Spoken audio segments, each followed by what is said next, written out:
The House will come to order. Calendar for the day. The first bill on the calendar for the day is House File 2292. The clerk will report the bill. House File number 2292, number 3 on the calendar for the day, an act relating to early childhood, the second engrossment. I recognize the author of the bill, the member from Ramsey, Representative Pinto, to explain House File 2292. Thank you so much, Mr. Speaker and members. It is a good day to get all Minnesota children off to a great start. And when I say a good day, I know it's nighttime. I'm talking about the past 24 hours, 24-hour period. So it was just about 24 hours ago that we passed the transformational investment in housing, the housing budget. And of course, that great start has to start with that foundation of a stable and affordable place to live. And then just a few hours ago, I guess just an hour ago, we passed the transformational budget for education, pre-K to 12. That's such a critical part of that great start. And members, now we're going to be hearing the two bills that comprise the Children and Families budget. This is, again, about giving kids the foundation that they need for success in life and for all of us. This is the next step. And I want to make sure that we note the connection between those prior bills and this budget bill, noting how that child having that basic place to live, but if they don't, we want to make sure that we are ensuring that any homelessness the child experiences and the family experiences is brief and is non-reoccurring, and that we make sure that there's supports when the family's experiencing that. If the family is lacking food, we want to make sure that the child has food. In addition, now we make sure we've got meals at school. We passed that, correct? But making sure that we have coverage for outside of school as well. If a family is going through economic hard times, and making sure that those critical early years leading up to kindergarten are also getting kids off to that great start that they need as well. So that's what these two bills are about. The Children and Families budget is split into two different bills, and the bill before you right now, members, is House File 2292, which is the Department of Education portion of the Children and Families budget. That really is focused on early care and learning. This budget it mostly consists of investment in early learning scholarships aimed at the critical earliest months and years, at infants and toddlers, those very low incomes and those with vulnerabilities, homeless or highly mobile, a teen parent, incarcerated parent. These are kids we want to make sure that we're really supporting and giving them the development and support that they need and that their families need, and that's what the scholarships will do. And then also to make sure that we're providing the funding for the pre-K slots that Chair Joachim talked about in her bill, so that as those kids become age 4, if they're one of the 9,000 who are fortunate enough in our education bill or other pre-K funding we have to have pre-K in school, that we have that as well. And then there are several other pieces, infrastructure for Head Start. We've got increased developmental screening aid. And something I'm very excited about is providing a kindergarten readiness assessment statewide so we can get a sense as to the experiences kids have had before entering school and make sure that they are ready to go as they're doing that. There's a lot of other stuff as well in the bill. I'm sure that will come out as we go along. And I'm going to save my thank yous and a lot of other conversation for the second bill, which is the bill regarding the human services portion of the budget. Let's get into a discussion about the education bill and keep on moving the rest of the evening. I look forward to it. Thank you, Mr. Speaker. There's an amendment at the desk. The clerk will report the amendment. Hudson moves to amend House File number 2292, the second engrossment. The amendment is coded A2. I recognize the author of the amendment, the member from Wright, Representative Hudson, to explain the A2 amendment. Thank you, Mr. Speaker. Thank you, Chair Pinto. I want to start off by diverting just for a second to, Representative Hicks isn't in the room, but I want to apologize to Representative Hicks because I had committed to her prior to us gaveling in this morning that I was going to do my level best to influence my caucus to have us done with our business today before the Ramadan break, and mission failed. So sorry about that. But perhaps if we outrun the return trips of some of our members, we'll be able to get through the business that we have left for the evening in relatively short order. So the A2 amendment would make improvements to our proven successful early learning scholarship program to increase access for more families and their children. What it would do is increase the household income eligibility to 225% of federal poverty level to serve more families.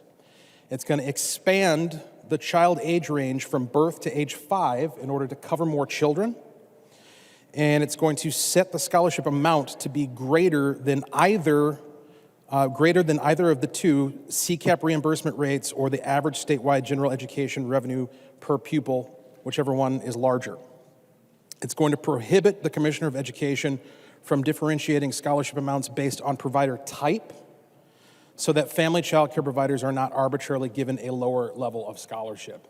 And this is going to kind of be a recurring theme in our discussion here tonight, is that family child care providers have been left behind. They've been falling through the cracks.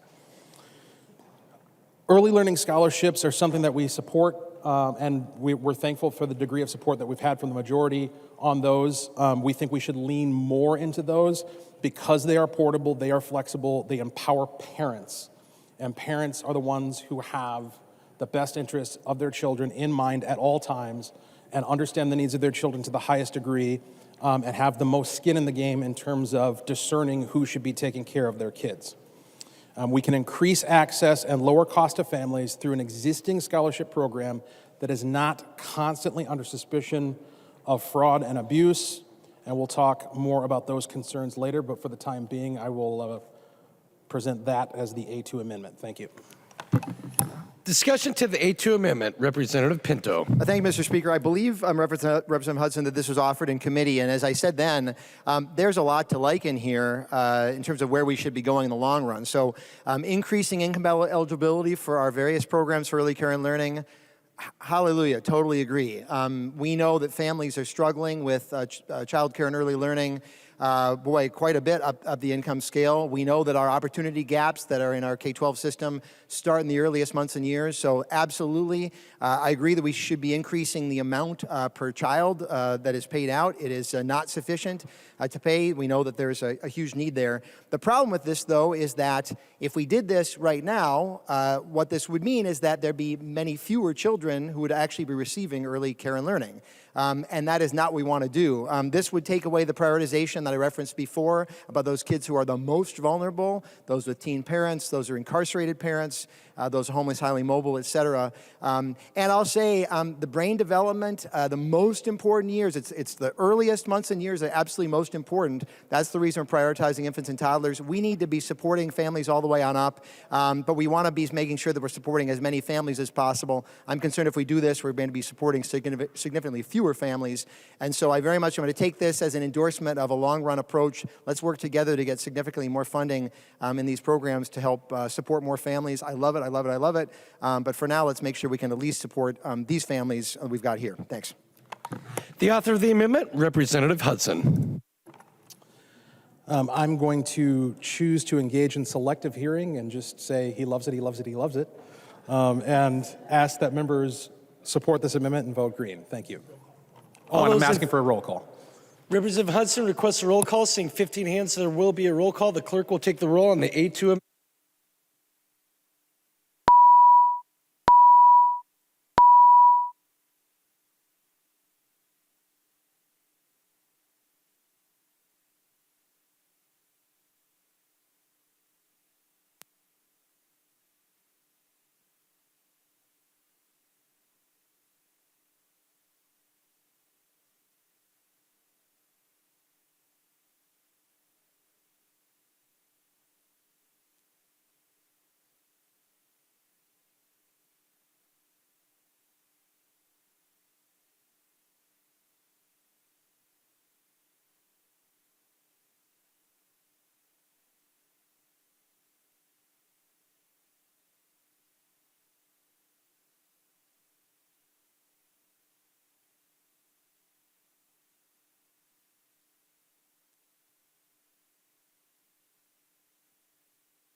The clerk will close the roll.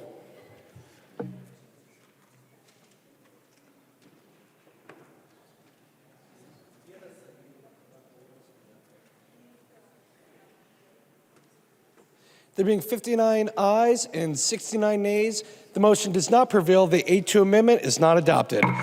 There's an amendment at the desk. The clerk will report the amendment.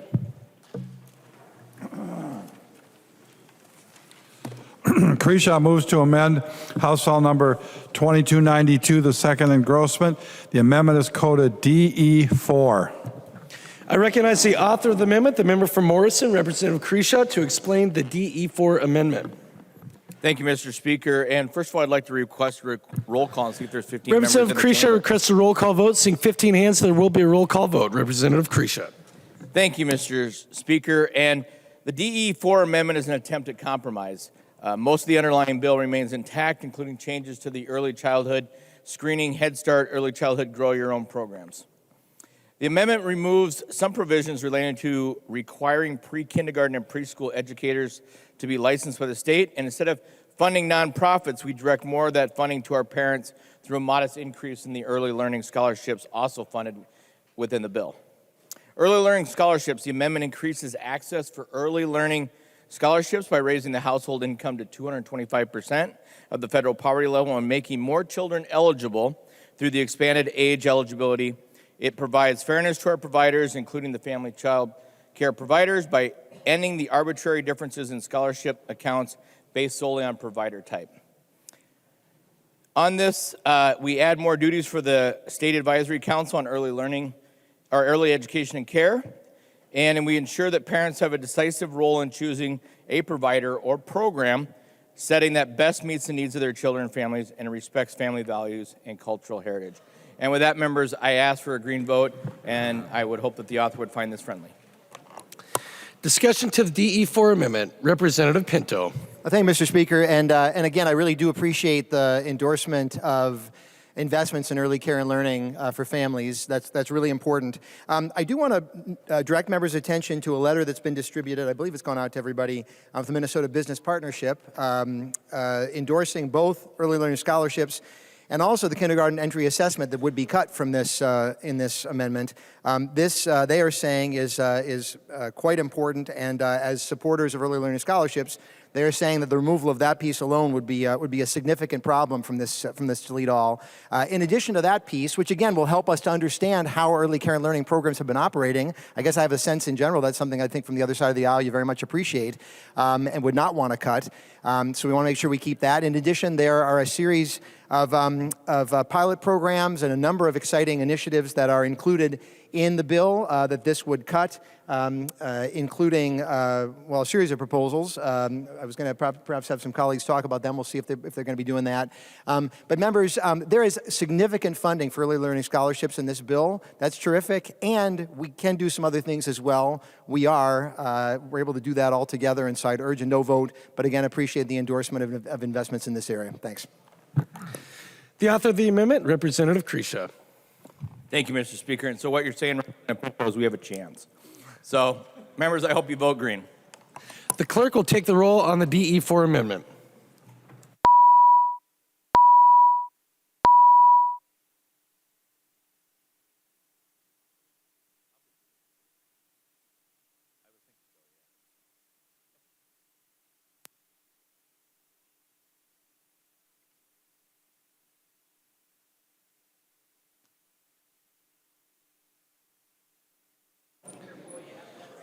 The clerk will close the roll.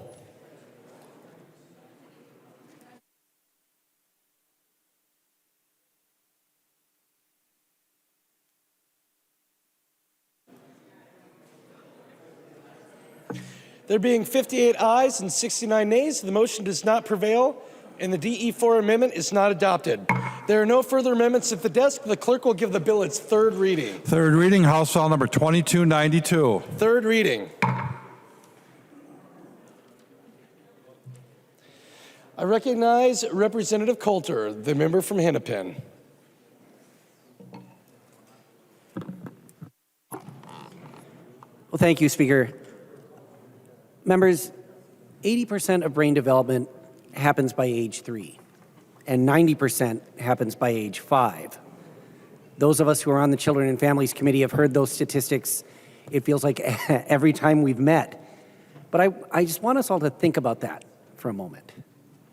By the time we turn 5 years old, 9/10 of all of the brain development that we will experience in our entire lives has already happened. And those of you like me who have young kids at home, You see this kind of development every single day, and it really is nothing short of remarkable. This budget matches that remarkable development with remarkable investments in our youngest Minnesotans, and it is a loud and proud statement that we are focused on getting every kid in Minnesota off to a great start. And I just want to briefly touch on three really important pieces of this bill. Support for ECFE. Early childhood family education is one of the truly unsung heroes of our education system for parents and kids. And this budget ensures that ECFE programs have the funding and support they need to succeed. As one former ECFE parent put it, who I might add is a member of this body, ECFE saved my kids from me. Updated funding for developmental screening. So school districts are required to screen young children for a variety of physical and intellectual factors that may affect learning. But, and stop me if you've heard this one before, we don't fully fund that mandate. And in fact, we haven't updated the funding formula since 2008. This bill changes that. And the final piece that I want to talk about is the one that we have already spent some time talking about here tonight, and actually makes up the bulk of this bill, early learning scholarships. And I am so proud to be the author of this provision. This bill nearly triples funding for early learning scholarships, opens them up to younger kids, and permanently prioritizes the kids who need the most help. The changes in this budget would mean that thousands more Minnesota kids would be able to access these scholarships, and critically, that they would be able to access full day, full year care. That means less stress and greater stability for parents, for providers, and most importantly, for the kids. Early learning scholarships represent an opportunity to support something that shows not only that we care about our youngest Minnesotans and want to get them off to a great start, but that we know a good investment when we see one. They focus on children who are in the most need, take advantage of high-quality programs in our communities, and ensure that parents have the flexibility to do their work and live their lives. And if that weren't enough, we know that there is a huge return on this investment. And I want to echo Chair Pinto and say that there clearly is significant support for greater investment in our early care and education system in this body. And that's really, really heartening to me. And it's something that I'm looking forward to working on with anyone who will do the work with me for many years to come. In this budget and the other bill that we're going to hear in just a moment, we are taking the best possible steps to support and prepare our youngest kiddos for the best possible future. And that's something we should all be proud to vote for. I know I am. Thank you. I recognize the member from Ramsey, Representative Lee. Thank you, Speaker Wolgamott, excuse me. Members, the hour is late, so I will be brief. As a proud alum of Minnesota's Head Start program, I stand before you today to urge a green vote, because voting means investing in the future of all Minnesota's children. And voting green means you believe that every child deserves a great start, regardless of their zip code. That's right. The funding in this bill will support programs like Head Start, which serves children and families in all of the 87 counties in Minnesota. I know I was incredibly lucky to participate in Head Start, but the future of children should not depend on luck. We must be intentional about how we spend our dollars, and that is why I'm so proud of the investments we made in this bill and the other education bills before and after this bill. And so I hope that we'll see a green board, and with that, I'll yield back. I recognize the member from Wright, Representative Hudson. Thank you, Mr. Speaker. One of the points that was expressed early on in the Children and Families Committee that I think kind of centers this side of the aisle's thinking regarding this issue is the irreplaceable nature of parents. There's just no replacing that relationship and that incentive for value. There's a lot of parents in the room. Nobody cares about your kid more than you care about your kid. And that's not a flaw, right? If I like kids generally, I see some other kid that's not my kid, the fact that I value my child more intimately to a higher degree than just a random child on the street, that's not a bug, that's a feature, right? Parents uniquely, because of the investment of time, because of the connection, whether it's biological or chosen, adoption, different situations where people find themselves in a parental situation, that connection is deep and it's irreplaceable. And our belief is that that's the connection, that's the value that ought to be enhanced by our approach to early childhood education. And so that is why we continue to focus on early learning scholarships. And I very much appreciate, and I said this in committee as well, I appreciate Representative Coulter's bill. I think it's the right approach to the problem. It's all this stuff we have around it that we have an issue with over here on this side. And so we prefer that approach. We want early learning scholarships because we think it addresses the need for child care and early education. We want to empower parents. We want child care to be parent-directed. We often refer to these as kiddie vouchers, and we do that because they promote a culture of educational choice for preschool and early education. Scholarships also empower parents as consumers to drive market decisions rather than bureaucrats or central planners, and I think that right there is the nut of the issue, is that when you put parents in control of who is going to be taking care of their child, what the options are that are available, that this shapes the entire market. Because when you have an approach that determines what the options are for parents, you're removing that critical quality control component of having dollars in your pocket that you get to decide how they're spent and where they're spent, and assessing that value directly. And this is just the difference between the two sides of the aisle in terms of how we look at the concept of a great start. And these things keep coming up in terms of having similar goals, having the same goal, but just disagreeing regarding the best methodology to get there.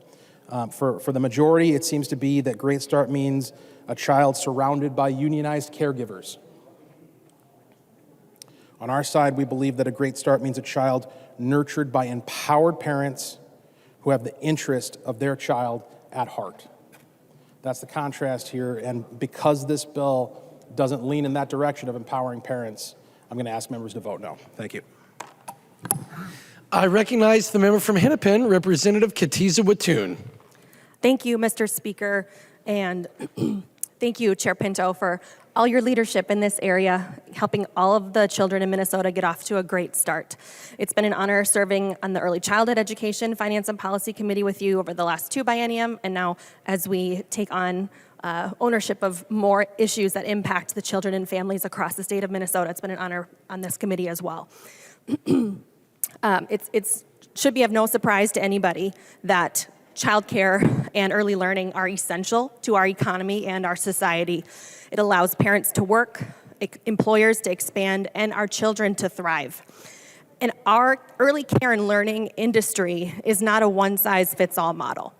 So when we think about our huge expansion in scholarships, thank you, Representative Coulter. I've carried proposals for scholarships in the past too. When we think about helping our child care providers who provide child care assistance or accept those payments to families, helping them earn slightly closer to what they're worth in the work that they're doing, raising the children of Minnesota and educating them.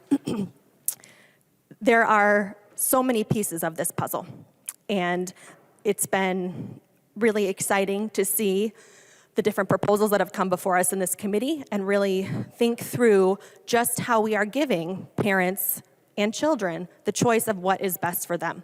So all of this kind of runs together, and I'm thrilled to support this bill. It has a little piece of something for everyone. And if scholarships are the only part that you support, that's okay. We're making a huge investment in that, and you should vote green. Thank you, Mr. Speaker. I recognize the member from Hennepin, Representative Nadeau. Thank you, Mr. Speaker. Representative Pinto, excuse me. I just have a couple of questions. If he would yield to 2 questions, please. We yield for 1 question at a time, but Representative Pinto will yield to a question. Representative Nadeau. Thank you, Mr. Speaker. On line 11.14, there's a change in the family eligibility from 185% of FPG to a rate specified in Section 119, Statute 119B09, Subdivision 1. Can you just basically give me the difference and what the difference is there between what used to be eligible and the new eligibility? Representative Pinto. Thank you, Mr. Speaker. Representative Nadeau, thank you so much for highlighting that. That's actually terrific. So those lines, folks, on middle of page 11, what that does is to align the income eligibility for scholarships with the income eligibility for CCAP, the Child Care Assistance Program. Just a reminder, members, or informing you if you aren't aware of this, we have so many different ways of providing support for families for childcare and early learning. Every one of them is deeply underfunded. Every one of them, it's a really fragmented, challenging system. We've been doing our best over a number of years. This is one small step forward to try to bring some harmony and synchronicity to that system. So if you're a childcare provider, you've got multiple income streams coming in as you're trying to provide support for low-income families. This way, at least the income eligibility lines up. This would change the income eligibility not very much in terms of the dollar amount, but it would mean that instead of having to figure out the different calculations, the two would line up to be the same amount of money. Representative Nadeau. Thank you, Representative Pinto. Thank you, Mr. Speaker. Would Representative Pinto answer one more question? He will yield to a question. Representative Nadeau. And if you want to address this, I really have 2. I have one main one, but just to follow up on the first one first. Is in your mind, or did the department calculate if there was going to be a change, like a significant change in the families eligible by making that change from 185 FPG to the CCAP eligibility? It seems to me that there's a significant difference there. And I'm wondering, and to me, I think that number is diminished. It will make less families eligible for this. And I just want to make sure that that's not the case. Thank you, Representative Pinto. Thank you, Mr. Speaker. Thanks, Representative Nadeau. So I've got the 2 different income eligibility pages in front of me, which I'm quickly trying to figure out. But I would say it really is a quite small difference. I do know that. It might take me just a minute if you've got another question to be able to tell you 2 different dollar amounts. But it's not much of a difference. It really simplifies without making a significant change in terms of the impact. I mean, what it does is just makes everything work better for everybody. I guess all I can say. Representative Nadeau. Thank you, Mr. Speaker. And my final question has to do with Section 15 of the bill. Starting on Section 15.23, this is the financial review. I have some experience, a little bit of experience with nonprofits and grants.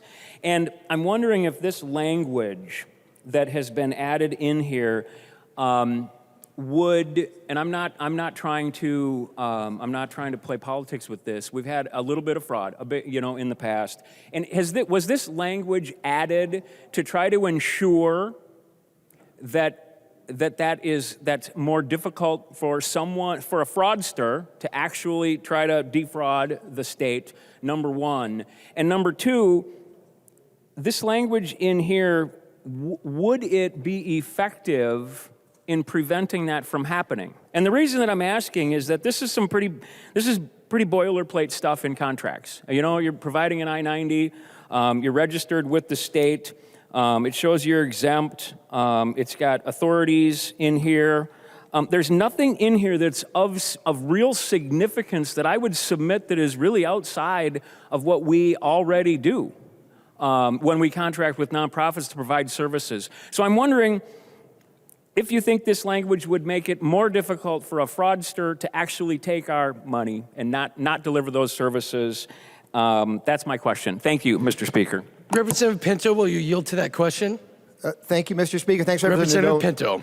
Oh, thank you, Mr. Speaker. And actually, members, this is probably useful for folks to look at. Bottom of page 15 and then on to page 16. The language Representative Nadeau has highlighted is actually language being added to every one of the budget bills that are advancing through the chamber. In every budget bill, you're going to see this language providing for a financial review of nonprofit grant recipients. And the goal is, of course, to tighten procedures. You may describe it as boilerplate in contracts, but it has not been boilerplate in the system before, leading up to this point, under Republican and Democratic governance, and it's important to all of us, I would think, that this would be included. And the goal, of course, is it's as part of an effort to address program integrity concerns. You want to make sure that at the start, when somebody's applying, that there's a review. That's what this does. You're going to see in House File 238 coming up, there being some tight controls on the back end, that if there's a problem that's found in one area of state government, we want to make sure that somebody can be cut off in other areas of state government. So this is a key part of the process. There's a number of things, but what's terrific is being added to all the budget bills. And I do have an answer to the other question you asked about income limits. The current income limit for a family of 4 for scholarships, $55,500 per year. That will actually change slightly for a family of 4, and I think this is different. In this case, $55,266. So you've got maybe a couple $100 difference there in terms of income. Thanks. Representative Nadeau. Thank you, Mr. Chair. Thank you, Representative Pinto. I recognize the member from Ramsey, Representative Perez-Vega. Thank you, Mr. Speaker, and big shout out to my amazing chair and St. Paul mentor, Representative Dave Pinto. It's been such a great honor to be with a fellow musician on this Children and Families Committee who recognizes the importance of how our kids want to learn. I was one of those kids that wanted to learn in a different way, who spoke 2 languages by the time I was introduced to introduction, and who battled literacy because of that. But I recognize having 2 languages as a privilege and a connection to roots. And those roots are drafted in rhythm and sound. And literacy can be taught through rhythm and sound. You can learn how to read and you can learn how to count by the magic and the motivation of what is music.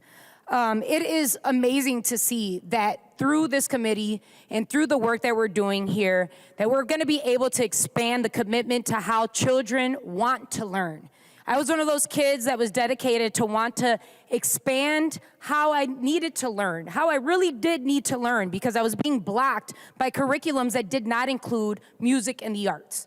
All right, so when we talk about music and learning through music and preparing our kids, it's very symbolic to the work that I do here and why I'm here, right? And I talk about how the appropriation of this funds is going to grow. I remember being a 19-year-old being invited to talk about how we can advise education at early learning and through music and cultural awareness. The expansion of this program has developed such a great leadership, not just in the state of Minnesota, nationally and globally. We look at the culture of hip hop turning 50 years old this year. When I was sworn into this space to represent District 65B, the seats and where you're sitting in, all right, there is a rapper who is a representative, and that is because they were a kid who learned from their drum of their Borinquen tribes, okay, from their West African to Central African tribes of Nigeria and Ghana to the Congo, and in similarities to talk and communicate with our East African brothers and sisters in our classrooms. That is through the development and programming of learning with music. So we're championing the growth of how our kids are going to talk about theory, talk about how they can be committed to music theory from kindergarten into high school. When we look at what rhythm is, it's time. So the time is here, the time is now to make sure that we are incorporating music in our curriculums. And that's just what this committee's brought to the table. That's just what McPhail is providing, a global impact, so that folks that are tier 1 or teachers that are now going to be able to build their portfolios to excel to tier 3 can do this right here with learning with music, and our kids advancing in literacy and in mathematics and becoming whatever they want to be. Thank you. I recognize the author of the bill, the member from Ramsey, Representative Pinto. Thank you, Mr. Speaker. Thanks, members, for the discussion. And I hope that we can all recognize the need for these investments, that we're going to be helping out so many young children they're going to have an impact for the rest of their lives and the impact on all the rest of us, and recognizing how much more we need to do. I'm so excited to be advancing this bill, and I'd be honored to have your green vote and honored to move on to discussion on the second part of our Children and Families Budget Bill. Thank you, Mr. Speaker, and thank you, members. The clerk will take the roll on House File 2292.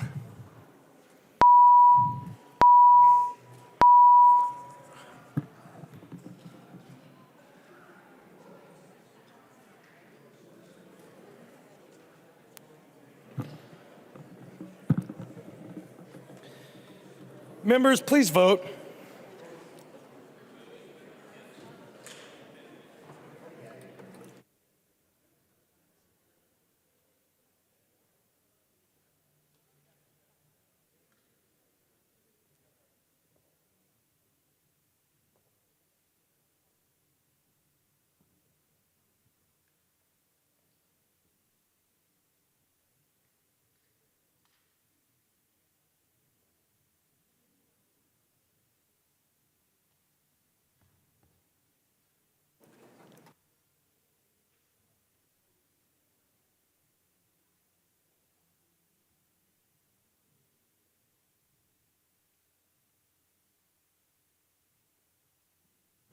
The clerk will close the roll.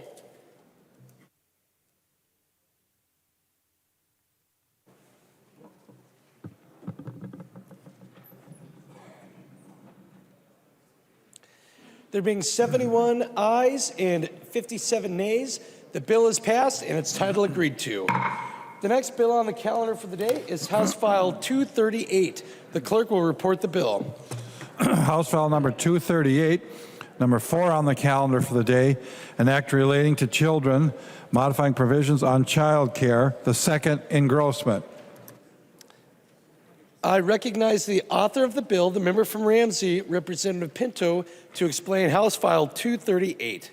Thank you, members. Well, members, that first bill was so quick that if you don't mind, for the 7 of you who were in the chamber when I had my opening remarks on the first bill, I went to a lot of bother to put them together. So here's the thing. It is a good day to get all kids in Minnesota off to a great start. And when I say good day, because I want to make sure Chair Howard got to hear this, because it was just about 24 hours ago that we ensured that as many kids as possible and families as possible had a stable, affordable place to live in Minnesota. That's part of the great start. And then about an hour and a half ago, whenever it was, 2 hours ago, we made sure that we invested transformationally in our K-12 system. That's part of that great start as well. So what we're doing now in House File 238, and of course we just passed the bill to get some early care and learning to so many more low-income and vulnerable kids. Now we're filling in the rest of those pieces, right? When a family does not have a stable or affordable place to live, what happens to them? How are we supporting people experiencing homelessness? Well, the answer's in the Pathway Home Act in this bill. Thank you to my Vice Chair, Representative Keeler, to Chair Gomez for her work on that. When a family is experiencing food insecurity, we want to make sure that kids have something to eat, right? Well, there's a lot that is in our bill in House File 238 to address that. We're going to hear a little bit more about that from Vice Chair Keeler. When a kid is having issues regarding safety, maybe there's some abuse or neglect, we want to make sure that we're addressing those concerns, that we have that child to be able to be with their kin, with their family, if at all possible. We've emphasized that in this bill. Provide economic supports when families are struggling. If they're interacting with the Minnesota Family Investment Program, we want to make sure that program's working as well as possible. Let's not make them come in every month to re-up. Let's have a 6-month period that they don't have to reapply. Let's make sure that there's a cost of living adjustment in terms of their housing. Let's make sure to not get any barriers in their way, and I'm looking to Chair Noor for his leadership on that. And then let's make sure to have childcare and early learning be provided and be in place for families. We just had a vote of confidence, at least some words of confidence in that concept. I really want to urge that as well for members as you consider this bill. We increased CCAP rates to the 75th percentile, the federal standard. We had a discussion about that, House File 13, I think in mid-February now. That's in the bill. We're increasing access to the Child Care Assistance Program. We're making sure that we're providing supports to our hardworking child care providers in all kinds of ways, all sorts of supports for them as they do the critical, important work. And one of the ways that we do that is by continuing the monthly payments that have been going out. Great Start compensation supports. These are the lowest paid workers with a high school diploma, the lowest paid. And we just heard all the importance about early learning. I heard all kinds of comments about that. These are the people who do that work. They deserve to have wages that do not leave them in deep poverty. 1/3 of those folks experiencing, 1/4 experiencing food insecurity, 1/3 of them on public assistance themselves, disproportionately women of color. And I will say candidly, members, that's a piece that I really want to make sure that we're increasing, so we make sure that those wages go up. Members, this is a bill that fills in those different pieces, that gets families off to that great start. And as it does, it establishes a system for the future. It invests in information technology, ancient systems right now in our agencies that need investments so they do not break, and they're in place, and so they can actually improve and be there for families.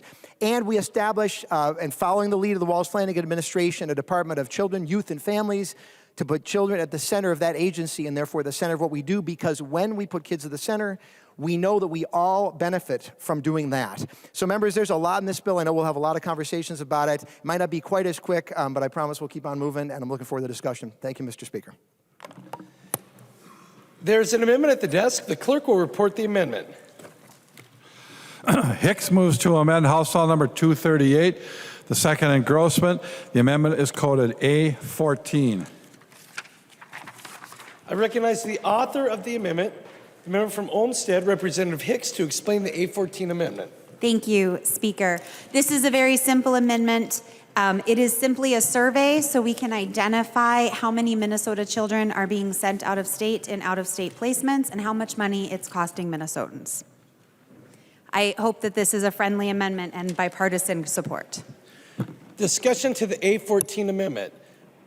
Representative Daniels. Thank you, Mr. Speaker. Thank you, Representative Hicks. I, too, think this is a good amendment, and we talked about it in caucus, and we support the amendment. Any further discussion? All those in favor of adopting the A14 amendment, please say aye. Aye. Those opposed, please say no. The motion prevails and the A14 amendment is adopted. There's an amendment at the desk. The clerk will report the amendment. Zalesnikar moves to amend House File number 238, the second engrossment as amended. The amendment is coded A9. I recognize the author of the amendment, the member from St. Louis, Representative Zalesnikar, to explain the A9 amendment. Thank you, Mr. Speaker and members. The A9 amendment, I hope, will be a friendly amendment that the members will consider. This is an amendment regarding the 148th that is in St. Louis County. And I'm offering this amendment for the body to consider because the 148th, you might not realize this, but the 148th in St. Louis County in Duluth that was available from Minneapolis, St. Paul in some of the worst times has helped with floods across the state, but they have people aged 18 to 25 that are serving our country, that are filling sandbags, that are helping out for safety and security and many other things that serve at the governor's request and for the state. You might also not know that many of these people make around $1,600, $1,500 a month between 18 and 25. So I ask myself, when I saw in Children and Families the possibility that St. Louis County was going to have an amendment, and the amendment of helping with food and things wasn't my issue. My issue was the definition of youth at 18 to 24, because I've been considered an adult from 18 to 24, and I think in history, our society has been considered adults from 18 to 24.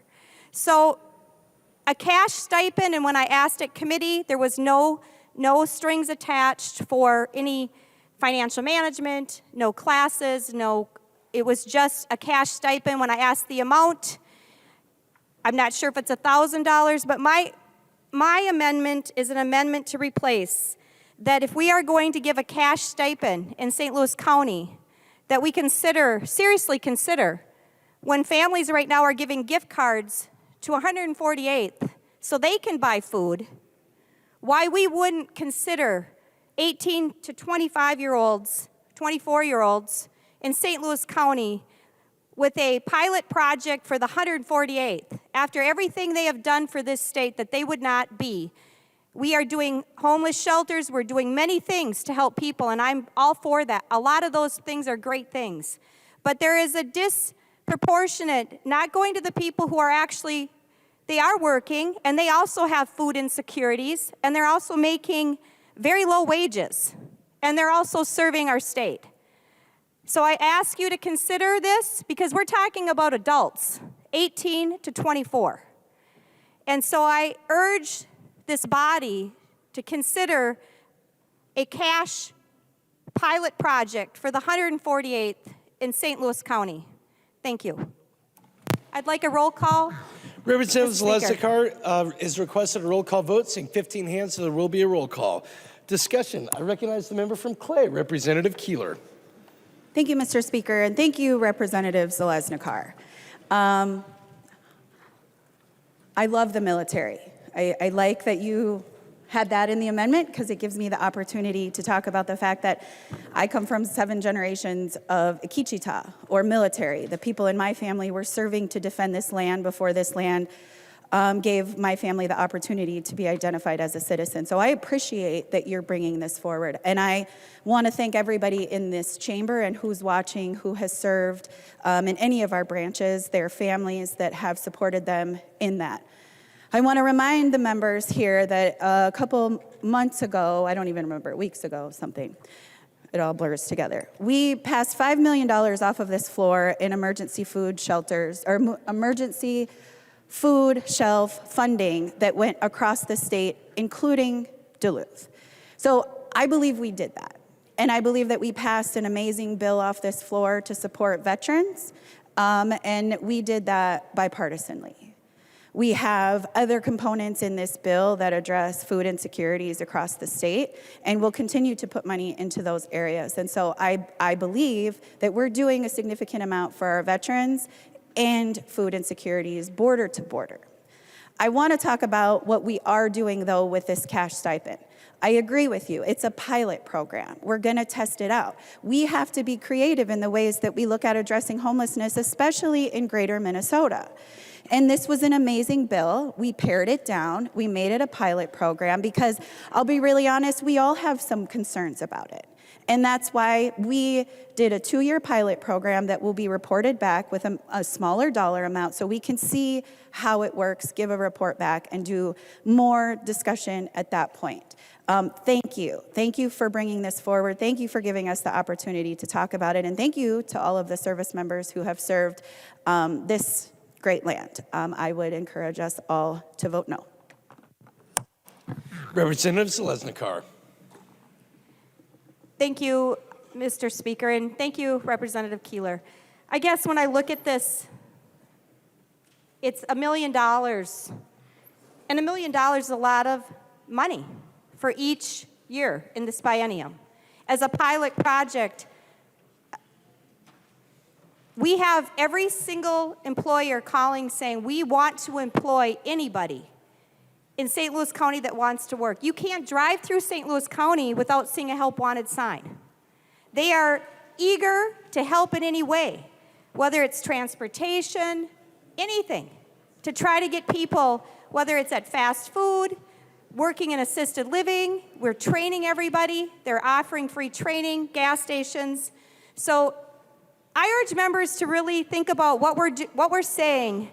We are going to give homeless youth 18 to 24 up to $1,000 a month, do a pilot project for 2 years versus the 148th, who's making minimum in a salary to serve all of us in this chamber during floods, during emergencies. And I ask that you consider voting yes, and I'd like a roll call and a vote. Thank you, members. The clerk will take roll.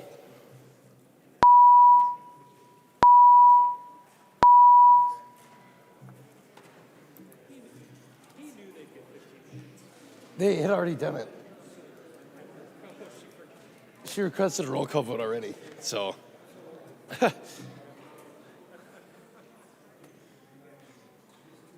Yeah. The clerk will close the roll.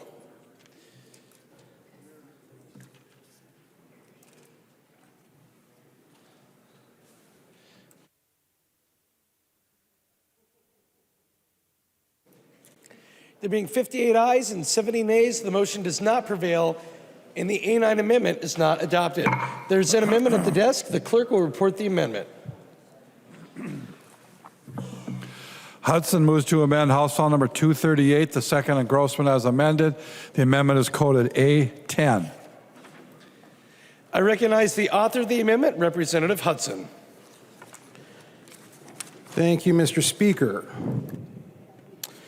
Members, the A10 amendment, and this is not going to be intuitively understandable, so you're going to want to hear the rationale here. The A10 amendment repeals from current law a provision that we hold to be fundamentally unfair to our family child care providers. It incentivizes what we often refer to and have heard referred to here this evening by the chief author, Chair Pinto, as poverty wages paid to our child care workers. Under current law, a child care center can receive CCAP funding for the children of their own employees. So they can hire somebody and then pay them to watch their own kids. We're basically paying parents to look after their own children, and we can do this for up to 25 children in one child care center. There are 224 centers receiving more than $118 million in CCAP funding under this current provision of law. There are, by comparison, 0 family child care centers or providers receiving CCAP funding to provide care for their own children. And as stated, this is fundamentally unfair. It puts a thumb on the scale in favor of child care centers over family child care. Family child care providers receive no public funds to provide care for their own children, which many of them frequently, commonly do. I mean, if you're running a child care business out of your own home, you probably have your own kids, and you're splitting the responsibility of taking care of your own children with the agreed upon responsibility of taking care of other people's children. And while they don't receive CCAP payments for that, as they would if they were operating a child care center, their own children do count against them in their ratios. So what the net effect of this is that if you're a child care center, then your own children, and you're hiring people to watch their own children, then those kids, from an economic perspective, are an asset. Whereas if you're running a family child care out of your own home and you're taking care of your own children, in a perverse sense, your own children become an economic liability because they count against your business. But the other problem here, and I think this is the part that might actually attract the author's support for this provision, is that this status quo incentivizes providers to pay poverty wages. And I think it's interesting, because we've heard that a lot. Certainly heard it a lot in committee, the idea that folks who are providing this frontline care for our kids are getting, often they're on supports, right? They qualify for MFEB themselves. Well, yeah. There's an economic incentive to ensure that that continues, and it's this right here. In order to qualify for CCAP, you have to be income eligible. You have to be low income. So if a provider were to, out of the graciousness of their own heart, pay their people more and push them above and beyond the income qualifications for MFIB, now you're no longer getting your CCAP payments. Not good for business. So we actually have a situation here where the current business model incentivizes paying people less. So it's my hope that this will be taken as a friendly amendment, and I certainly urge a green vote. Thank you.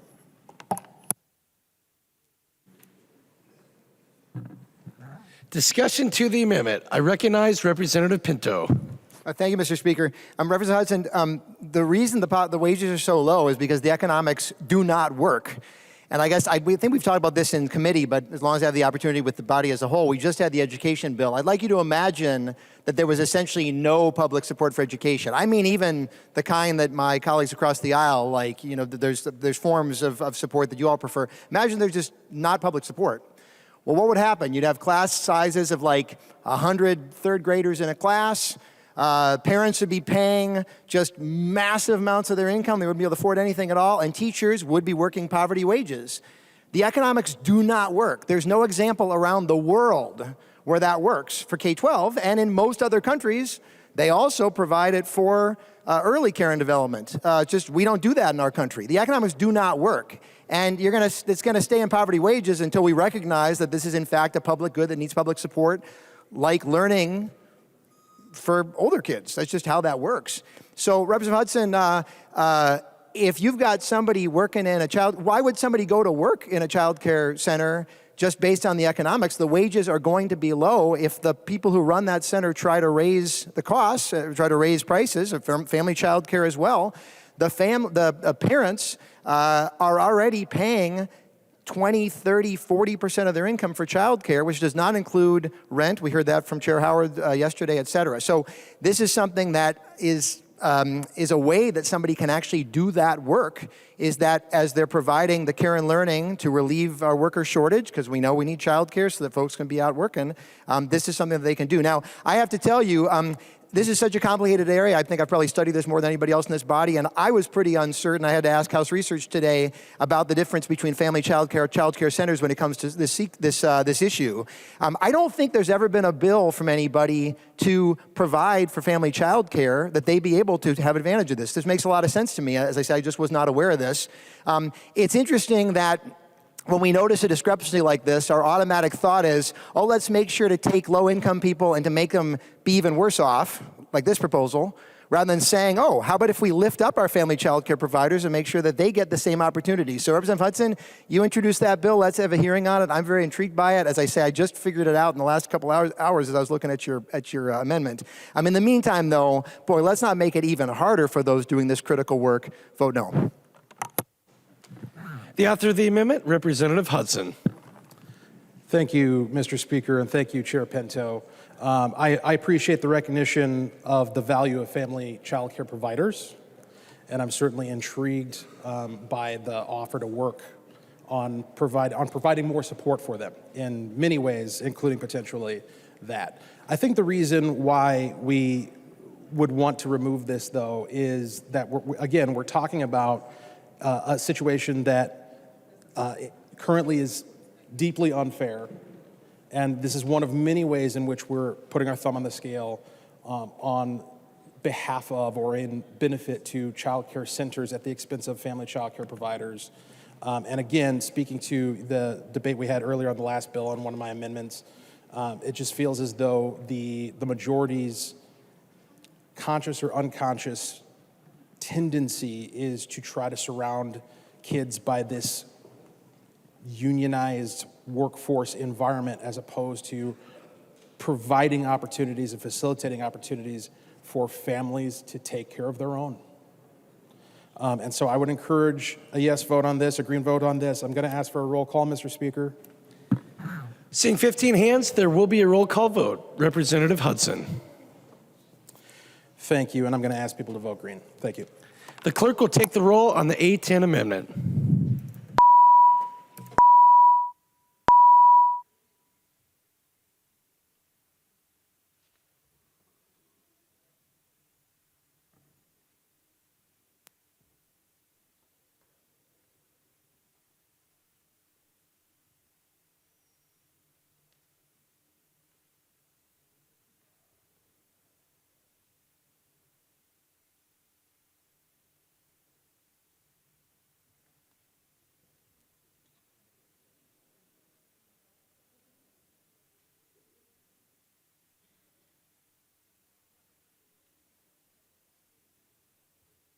The clerk will close the roll.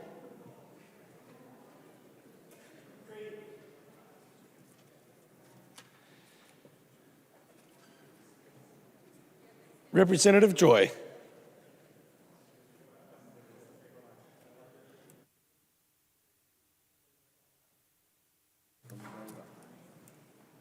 Joy goes from no to aye. Joy goes from no to aye. Joy is changing his vote. Joy goes from no to aye. So There being 59 ayes and 70 nays, the motion does not prevail and the A10 amendment is not adopted. There's an amendment at the desk. The clerk will report the amendment. Hudson moves to amend House Bill number 238. the second and Grossman as amended. The amendment is coded A12. I recognize the author of the amendment, the member from Wright, Representative Hudson, to explain the A12 amendment. Thank you, Mr. Speaker. Members, this amendment is very similar in design and intent as the amendment that I brought for the previous Children and Families Bill, and that is to strengthen our early learning scholarship program. So what the A12 would do is it would redirect $384 million for fiscal year 24 and 25 from the proposed increases for CCAP and the new Great Start Payments Scheme, which was previously known as, I believe it was sustainability payments or something along those lines, trying to get us through the pandemic. Now we're making them permanent. It would take the money from that and redirect it to a sizable increase in our investments for early learning scholarships. And again, the reason why we're leaning so heavily into these early learning scholarships is because of the recognized value expressed by Representative Coulter and recognized by Chair Pinto and the majority, that these are portable, flexible, parent-empowering programs that enable parents to exercise their discernment and use their values to determine the best child care for their child. This funding is going to support child care providers when those providers are chosen by parents with increased purchasing power. And I think that's a point to hover on a little bit, and we just had a conversation about the plight of child care workers. Sometimes in the market, the reason why you're not succeeding is because you're not providing quality. And one of the ways that we enhance quality, affect quality control, is by ensuring that consumers have choices, ensuring that they have options, that they can make meaningful decisions about the quality of the products and services that they're engaging with. And that's what early learning scholarships do, is they enable parents to choose how they're going to go about providing childcare for their kids. The other point about early learning scholarships is that this program, unlike CCAP, is not shrouded in the fog of fraud that has haunted CCAP in recent years, along with other DHS-funded programs. So members, I would ask you to vote green, and I will ask for a roll call vote, Mr. Speaker. Representative Hudson requests a roll call vote. Seeing 15 hands, there will be a roll call vote. Discussion to the amendment. I recognize the member from Ramsey, Representative Pinto. Thank you, Mr. Speaker. So, Representative Hudson, I hope this doesn't reduce your love for early learning scholarships, but if we're going to name a program that provides portable, parent-directed, flexible early care and learning support, one of the names for that program is the Child Care Assistance Program, CCAP. Okay? You bring it to a you go to a child care provider, you are eligible for the program, and there's money that pays for the early care and learning for your child. Okay? Again, please don't dislike scholarships because of this. In some ways, it's more flexible than scholarships in that it is more commonly available sometimes if you've got somebody working at night for a parent, that kind of thing. Now, the emphasis is a little bit different. It's emphasis work support. The fact is, if you're a child care provider, you're going to be receiving funding from these multiple ways. So CCAP plays a critical role. And may I say, the areas of the state where it plays a more important role are in greater Minnesota. It's in our rural communities and our smaller towns that CCAP plays a critical role. And ask your employers, ask the people in your districts about the importance of CCAP. They will tell you it plays a critical role. What we are doing in this bill is we're just getting the rates up to where the federal government, which has been providing some of the funding for it, has been saying that it should be all the way along. By gutting those Great Start compensation support payments, what you're doing is having it be that there will not be the people even provide that work in the first place. Again, this market does not work. It just doesn't. The economics do not work, and I know you've got an interest in economics, Representative Hudson. Let's kind of dive in and look at the book sometime. It just doesn't make any sense. So if you remove the compensation support payments, you remove the CCAP, you remove all that, great to stick the money in scholarships, but the problem is then you've caused some real issues in the rest of the sector. So we're trying to deal with the problem from multiple angles. That's what this does. Members, I'd ask you respectfully to vote no. Thank you. Representative Hudson. Thank you, Mr. Speaker. Thank you, Chair Pinto. And you're right. I don't want to burden the rest of the body with the economic deep dive that you and I could tend to get into. But suffice it to say, we know, you talk about market failures, we know that we've had a pretty significant failure of a kind of market in the implementation of CCAP. And we're going to get into more detail on that on third reading regarding the extent to which this program has been plagued by fraud. But that's something that we have not encountered with early learning scholarships. So I would ask the body to vote green on this. We need to lean into early learning scholarships, empower parents, have less barriers, less steps between the end user, the end consumer, and the service provider who they're engaging with. Thank you. The clerk will take the roll.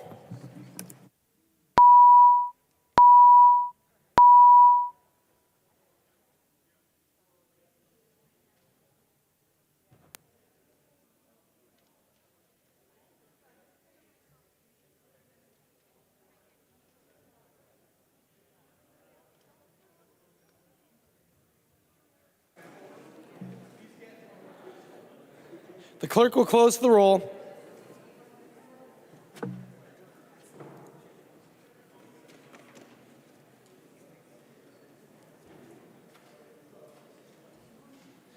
There being 60 ayes and 70 nays, the motion does not prevail, and the A12 amendment is not adopted.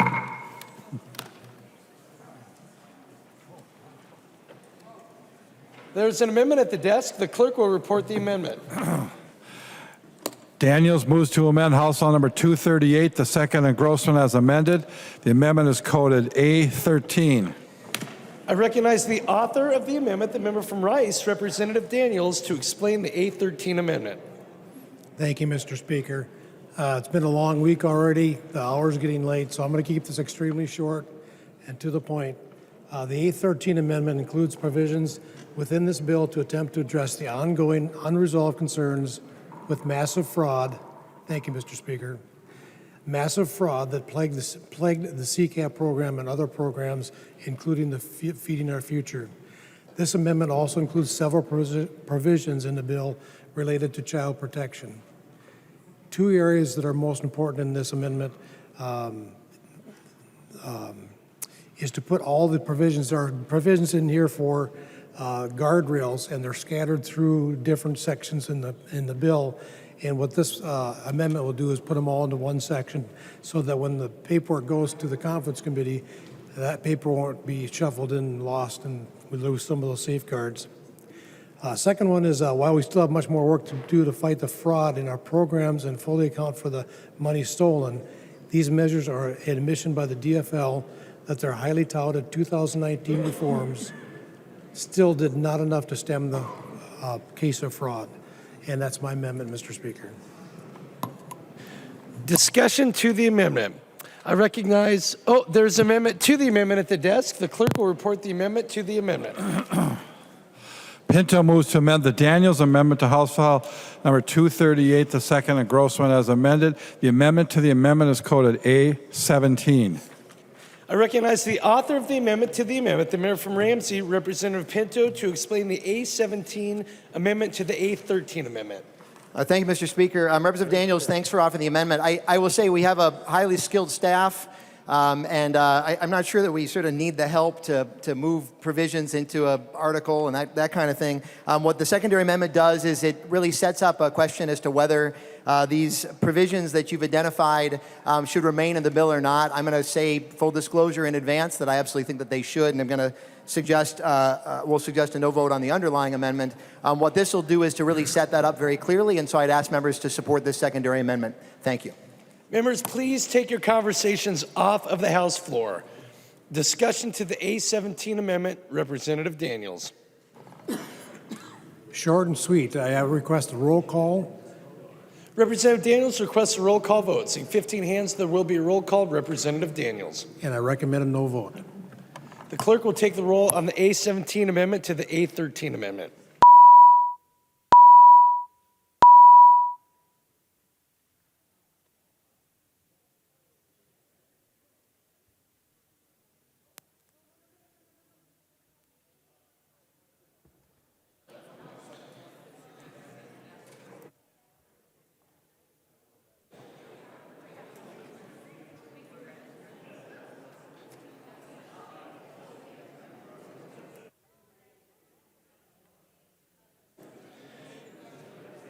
The clerk will close the roll. Mr. Speaker. Anderson votes aye. Nay, I'm sorry. It's not. Yeah. Anderson Nay. votes aye. No, nay. Representative Anderson, how would you like to vote on this amendment? Maybe I should leave again. Nay. Thank you. Anderson votes. Anderson PE votes no. Okay. So, 71 to 59, she wasn't voting before. Yep. 71-59. okay. There being 71 ayes and 59 nays, the motion prevails and the A17 amendment is adopted. Members, we are now on discussion of the underlying A13 amendment as amended. Representative Daniels. Well, continuing with my short, sweet presentation, I will pull the amendment and we'll just go on to third reading. Thank you. Representative Daniels has pulled the A13 amendment.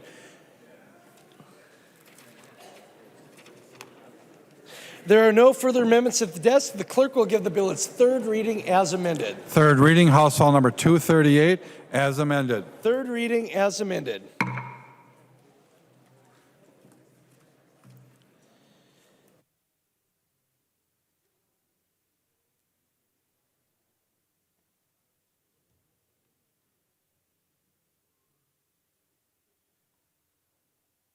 Members, we are now on discussion of House File 238 as amended. I recognize the member from St. Louis, Representative Zalesnikar.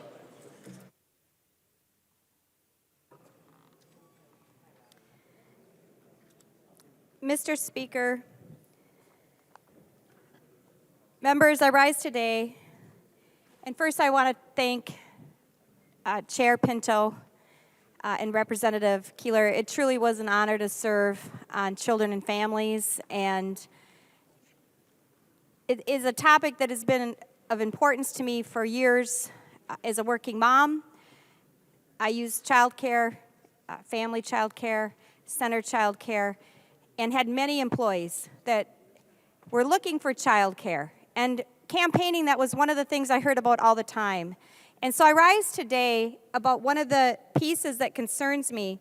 While there's many things I like in this, one of the things I already talked about that I had concerns about in the cash stipend program, but on top of that, one of the things that really concerns me is the family child care providers.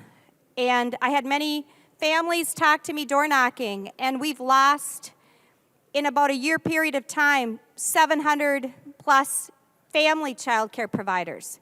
And why is that a concern? I said at the Children and Families Committee for the last 4 months that the concern is that centers are usually open Monday through Friday. The centers aren't usually open for shift workers, weekends, holidays. So all of our entities in public safety, hospitals, nursing homes, assisted livings, restaurants, the list goes on, struggle with childcare, and they have depended on family childcare. And the model that we have in front of us right now, I don't believe has given family childcare providers in greater Minnesota the upper hand that they need. I believe we've done some great things for the centers, but when I look at this, I have great concern for family child care. And it is continued because when I think at the COVID years, family child care providers got zero for hero pay, absolutely zero, if they were a family child care provider that took care of your kids so that you could go to work, they got nothing. If they were a center-based child care, they got a thank you. To me, it's a big issue for greater Minnesota because they depend on family child care. There are not centers in rural Minnesota. Every community does not have a big center. And when I look at the numbers and I look at St. Louis County, I grab the data from every one of the towns, and, you know, there are hardly any family child care centers. We have, Hermantown has 10,211 for their population, and I think they have 5 registered family child care providers. Proctor has 5. Proctor has 3,000 citizens. Two Harbors has 3,600 citizens, and Two Harbors has, about the same for family child care. There just simply isn't. Two Harbors has, I think 9 child care for family. And family child care centers can take 1 infant, 2 infants. They have all these rules of 10 is the max. If I want to be an entrepreneur and stay home and I have 1 child, it counts in the count. It's a disadvantage to our families, and they are reaching out. And so I have shared my thoughts with Chair Pinto and said I am 100% committed to work on getting this family child care definitions solved when we come back. If it's not this year, next year, but this family child care is hurting Minnesota. We've had no net loss in the centers. So to me, when I got in the committee, it was a big flag that we are not serving Minnesota for families. They're being left behind in this bill. And they're not going to get child care. And then I sat on the workforce committee, and we need employees. Well, we have many people that don't work Monday through Friday or remote, and they work weekends and holidays, and they don't have family that live in the community they live in or able to watch their children. So they're not able to be in the workforce. And if they want to stay home and do a business, these are women, men that want to do a business. They're BIPOC. It's in every single community I talk to. People want to start their own child care, but they can't. And so there are 0 providers in some of these towns. We have 1 provider in Orr. We have 1 provider in Hoyt Lakes. Representative Liz Ligard, he probably hears this too. 1 provider for family child care in Aurora. 1 in Mountain Iron. We have 5 in Virginia. 1 in Buell. Hibbing has 10 family child care providers. I mean, we are lacking child care providers for families. And most of these places do not have center-based child care as even a remote option. For those that live in the 7-county metro area, there are centers everywhere. I drive by them all the time. That is not greater Minnesota.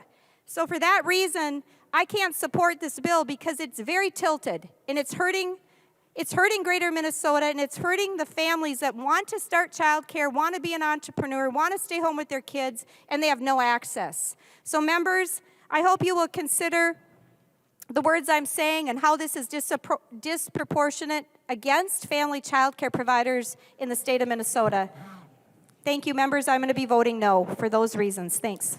The member from Crow Wing, Representative Davis.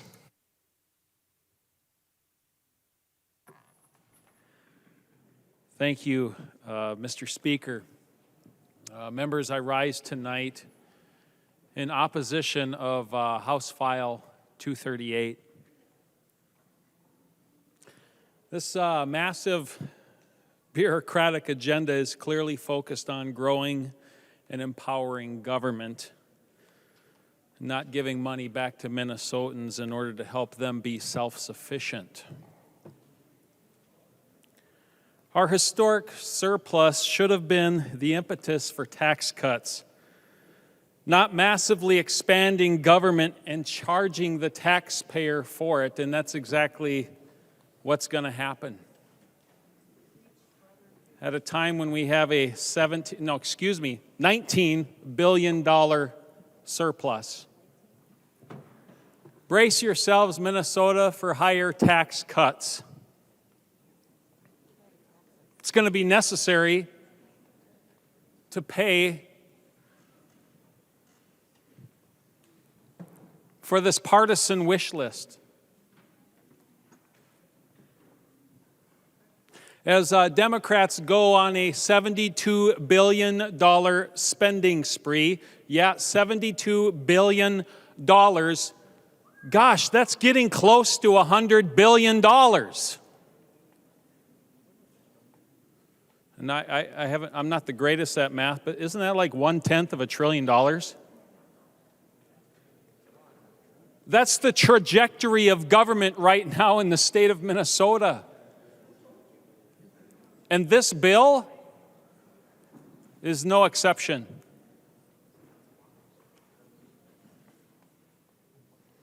All the while, we are not fully funding nursing homes. And as we learned tonight, we're not fully funding education either. We are not completely eliminating the Social Security tax. And while Minnesotans are truly hurting, our colleagues across the aisle are passing bills that are going to massively raise taxes. Governor Walz is going to spend his days in a mansion that costs $17,000 a month. Point of order, Mr. Speaker. I knew that was coming. Representative Long, state your point of order. I'm glad he knew this was coming, but Mason's 114, the character of the executive is not in question, and also Mason's 101. Debate must be confined to the question before the body, and the question before the body is not what Representative Davis was referring to. Members, please take your conversations off of the House floor. Representative Davis, please confine your remarks to the question before the body, which is House File 238. Representative Davis. Thank you, Mr. Speaker. I am. And Representative Long, I broke no such rule. Boy, I might get called out of order a lot tonight. I'll keep going. Because I don't think you like what I have to say.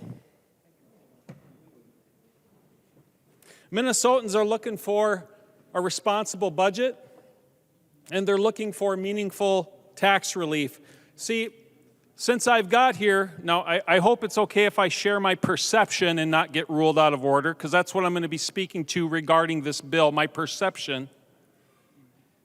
There are two philosophies that I've perceived since I've gotten to St. Paul. One philosophy says, let's make government bigger. Government will take care of you. We've got to keep feeding the beast of government. And as government gets bigger and bigger, I tell you one thing big government doesn't like is downsizing. Ever. It just wants to keep getting bigger and bigger and bigger. And as we're seeing here tonight, a $72 billion spending spree moving towards $100 billion budget. Government is certainly doing just that.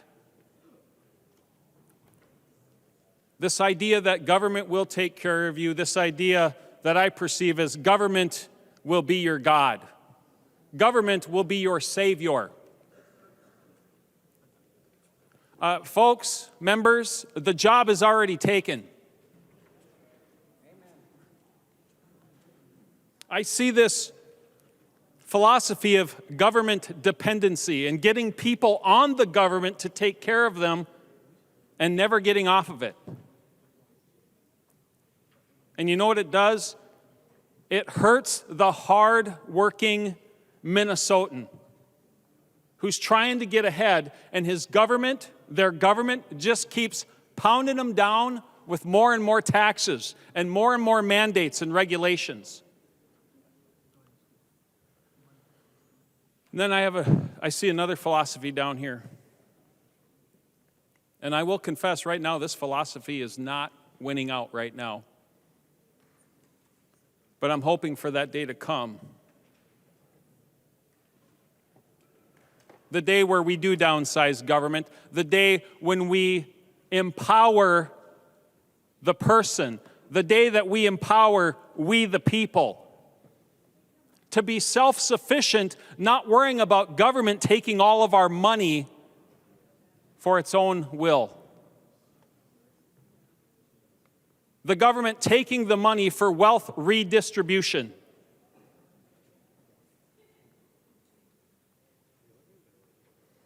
I mean, we're sitting there in committee in Children's and Family, and we're discussing adding a whole new department called Children, Youth, and Families.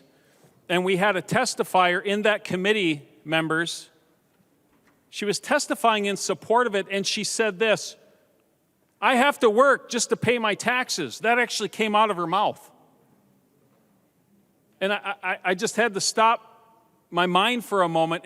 I was blown away by that statement. I wanted to say, do you not hear the words coming out of your mouth right now? I have to work just to pay my taxes. Folks, when we've arrived at that place as government, as Minnesota, we're in a bad place. We're in a bad place. And then on top of that, we're discussing adding this whole new department in committee, and at about 5 minutes to 10, remember, committee gets done at 10 o'clock. At about 5 minutes to 10, we get to have discussion on it, on adding a whole new department called Children, Youth, and Families, being discussed in the committee, Children and Families. I had a conversation with Representative Daniels after that committee meeting. I said, Brian, I feel like this is something we should have discussed back and forth, had robust debate for at least an entire session of the 93rd legislature. But instead, we had 10 minutes to discuss it, and it moved right along to the next committee.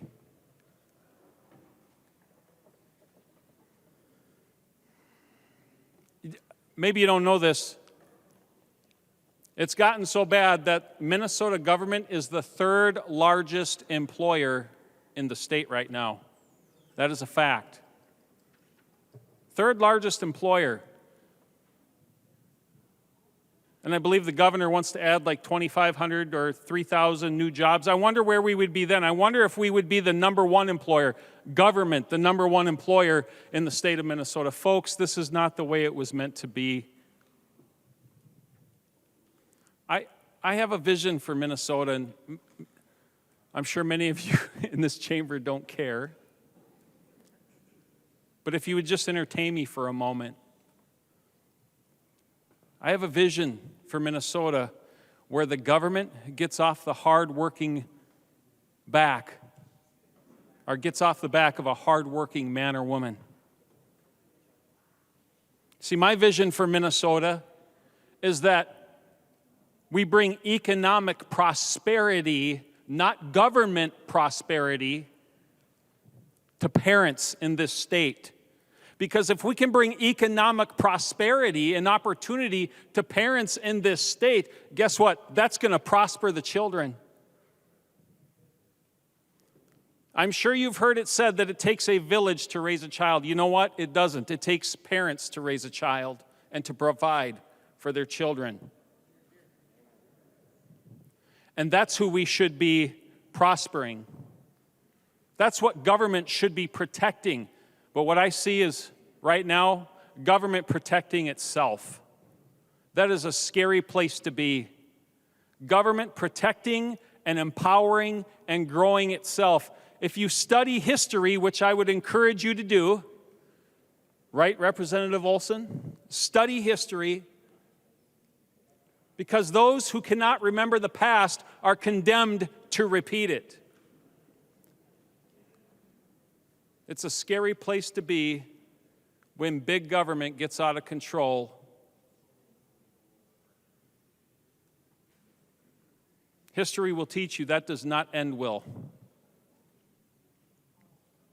I do have a vision for Minnesota, and it's to prosper parents. It's to prosper the individual and make them self-sufficient. That's what government should be protecting.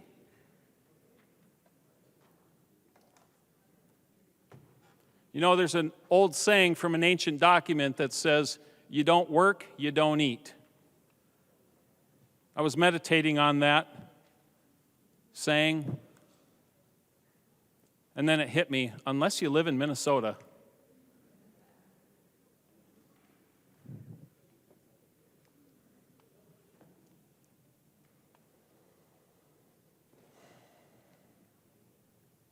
Let's reject government sufficiency, and let's embrace self-sufficiency tonight, folks.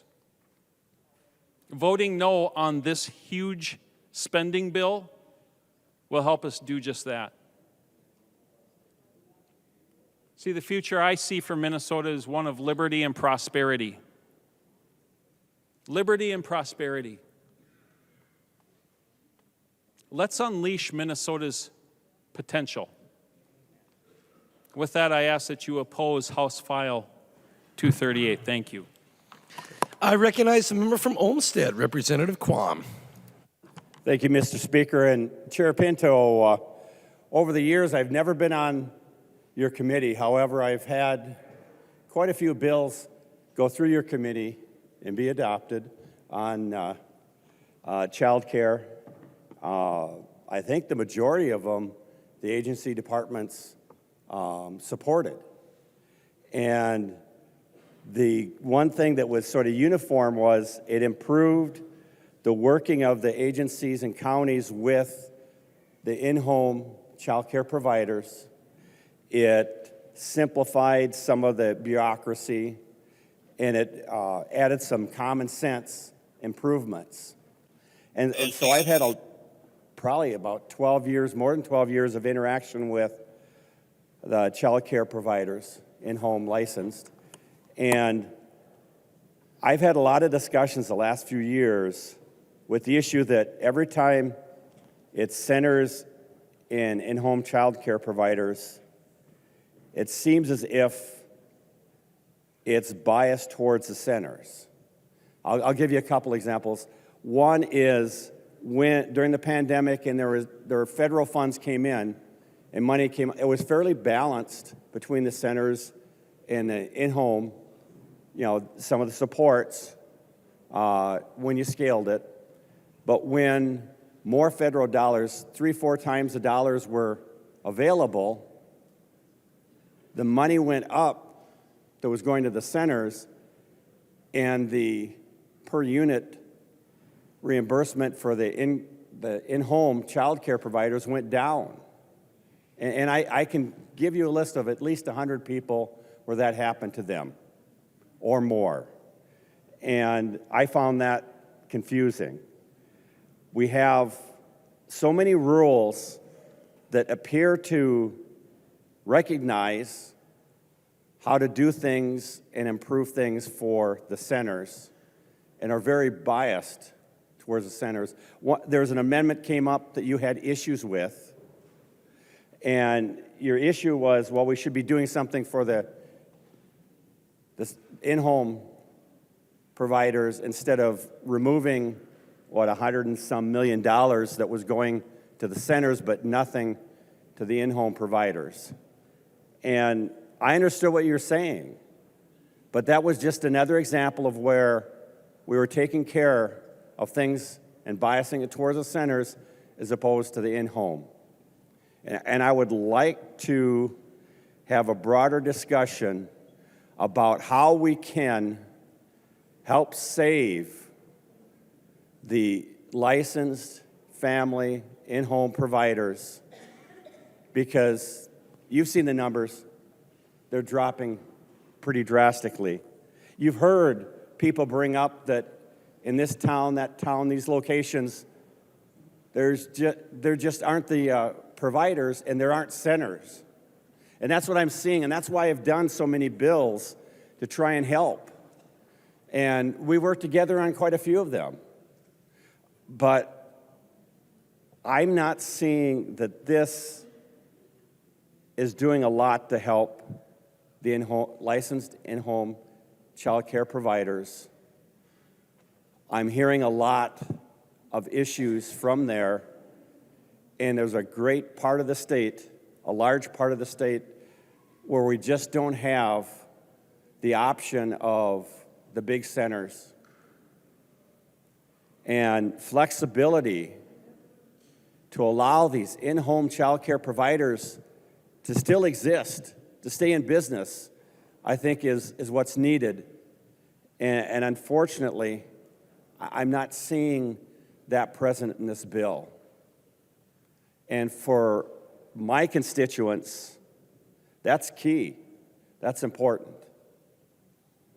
So I look forward to future conversations with you, but I'm sorry I am not finding enough in this one. Thank you. The member from Anoka, Representative Scott. Thank you, Mr. Speaker. Representative Pinto, I appreciate some of the changes in the data provision that you've agreed to make on the standing up of this new agency. And I do still have concerns about audits going forward as this process is happening.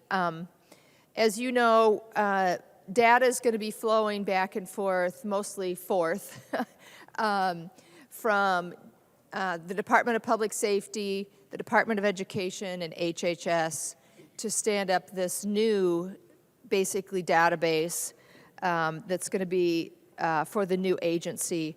And I have great concerns because that's an awful lot of data from the time a child is very young and follows them through all of their years, really, and families as well. And so, Representative Pinto, could you share with me again your reasons for not agreeing to the legislative auditor doing some periodic audits? Representative Scott, are you asking Representative Pinto to yield to a question? If he would yield to a question, Mr. Chair, I'm sorry. Okay, he will yield. Representative Pinto. Thank you, Mr. Speaker, and thank you, Representative Scott, and I've really enjoyed and appreciated the dialogue we've had about this. Maybe just for some context for other members, this relates to the Department of Children, Youth, and Families, and wanting to make sure, I know you've expressed concerns about kind of how the data flow will go. And in response to the conversations we've had, as you're aware, we've put the bill contains provisions ensuring that data can flow, but that just is over a couple-year period, and then we look at that afterwards. So there's a time limit on that. My concern with having the legislative auditor, as you had suggested, do periodic audits, I think the suggestion was even quarterly, I believe, is that is something that the legislative auditor, one of the concerns is that something the legislative auditor does as part of broader audits, but I'm not aware of that happening with other agencies. It seems unfair to single this one agency out. I also think just when you were describing what you're expecting with this agency, there might be a bit of a misconception about that. Programs will move possibly in 2 years is the deadline for that, but that does not mean that IT systems are moving or that data is moving. The people administering programs may be moving, but as we know, we have really ancient IT systems, and it may be quite a few more years before IT systems can in fact move. But having audits sort of start right away when in fact the programs are staying right where they are, to my mind, just did not make any sense, and I've been in touch with Minute and with other agencies about that as well. So that's the thinking, and I know the legislative auditor had said to you that the OLA expects to be doing an audit of the new agency because that's a sort of common situation. So I guess that's another reason as well, is that there will in fact be an audit done by the OLA over everything that's happening in the agency and not just this one narrow piece of their work. So those are all the reasons. Thank you. Representative Scott. Thank you, Mr. Speaker, and thank you for that, Representative Pinto. My concern and the reason that the legislative audit was going to do periodic audits, they were going to do periodic IT audits, right? Just to make sure that when this thing supposedly, if we waited till the end when the thing was stood up, and then the legislative auditor went in and found all kinds of problems with this accumulation of data, that it wouldn't be after the fact. It would be sort of a preventative thing so they could check in early, make sure everything was running smoothly. And so I do hope that as conference committees and stuff go on, that we can continue to have a couple of conversations about this, because I do think it's important to reach some sort of a solution on making sure that before this thing is completely stood up, that things are going according to what they should, and that people's data is being kept as safe as possible. Thank you. The member from Wright, Representative Hudson. Thank you, Mr. Speaker. Well, members, earlier tonight during discussion of the education bill,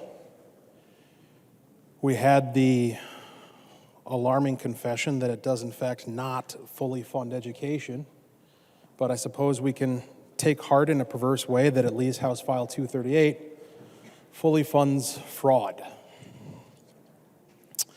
CCAP, let's talk about it a little bit. This has been a interesting conversation that's taken place within the Children and Families Committee as we have repeatedly found opportunity to touch upon this issue that reared its ugly head back in 2018 of massive fraud in the child care assistant payment program. And there's been a couple of interesting points of dispute. One of the points of dispute has been, how much was it? There's this $100 million number out there that is persistently disputed in terms of its accuracy. And I want to talk to that, but I also want to talk to, kind of tangential to that, what are we even talking about when we use the word fraud? Like, what do we mean? And I think that might go a long way towards explaining why there's this dispute over what that number properly ought to be. So in 2018, the Child Care Assistance Program, CCAP, was rocked with allegations of significant fraud involving a scheme using false billing. The fraud primarily involved child care centers essentially billing the state CCAP program for reimbursements for child care services that weren't actually provided. The allegations of fraud exceeded $100 million per year. There's the number, 100 million. Now, here's the point of contention and what often gets cited when there's an argument or a debate over whether or not that number is accurate. In a 2019 special review, the Office of Legislative Auditor, OLA, reported that while they could not prove, and that's the point that's always focused on, they couldn't prove it. While they could not prove, the OLA, that the allegations of $100 million in fraud occurred at that rate, their report, the OLA report, did say that the CCAP fraud investigators within DHS, which is to say the people who actually did the investigating, testified under oath that they agreed with the level of fraud that was generally described, that it was extensive, and that it did in fact reach the number of $100 million. And I want to pause to consider the very important distinction between the Office of Legislative Auditor and the CCAP fraud investigators within DHS. An auditor, unsurprisingly, audits. What they don't do is investigate crimes, right? An investigator investigates. Pretty logical, right? So indeed, within the scope of what the OLA is designed to do, which is audit, to look at the books, they were not able to prove something that was outside of the scope of what they're designed to do. They're not investigators. But what they were able to do was report on the fact that the people who were tasked with investigating testified under oath that indeed we had $100 million worth of fraud, which, by the way, is closing in on about half the amount of money that was being spent at that point on CCAP. That's pretty alarming. Apparently not too alarming. In 2019 as well, the Investigator General, or the OIG, Special Review Fraud Investigators, took a broad view on fraud, and this is where we get to the question of definition of what are we talking about when we talk about fraud? What are we actually looking for? Well, the OIG Special Review took a broad view. Those investigators noted, and again, this is reported by the OLA, that our investigations have shown that mothers are not receiving legitimate employment experiences because they have no-show jobs that simply require them to spend a few hours a day at the child care center watching their own children. So this goes back to the amendment we discussed earlier when we were talking about removing this capacity for somebody to sign up for CCAP and then become employed at a child care center and then get paid to watch their own kid. Well, even that's an understatement of what was often going on in many cases. Again, and this is not speculation, these are the fraud investigators tasked to look into this, and they said that mothers are not receiving a legitimate employment experience, which is a fancy way of saying they're not actually working, they're not actually providing value to the child care center, they're just acting as a pass-through of state dollars so the child care center can benefit and they can benefit. This fraud was not isolated to 2018. In 2014, the Office of Inspector General annual report included the following nugget. The OIG is seriously concerned about a pattern of child care fraud, activities that involve deception and exploitation. That's something that's come up time and time again in various committees, exploitation. I think we care about that. The chief author of this bill has another bill to amend the Constitution in order to ban slavery in the state, presumably under the premise that it's rather exploitive. I would agree. I think that's why we all voted for that.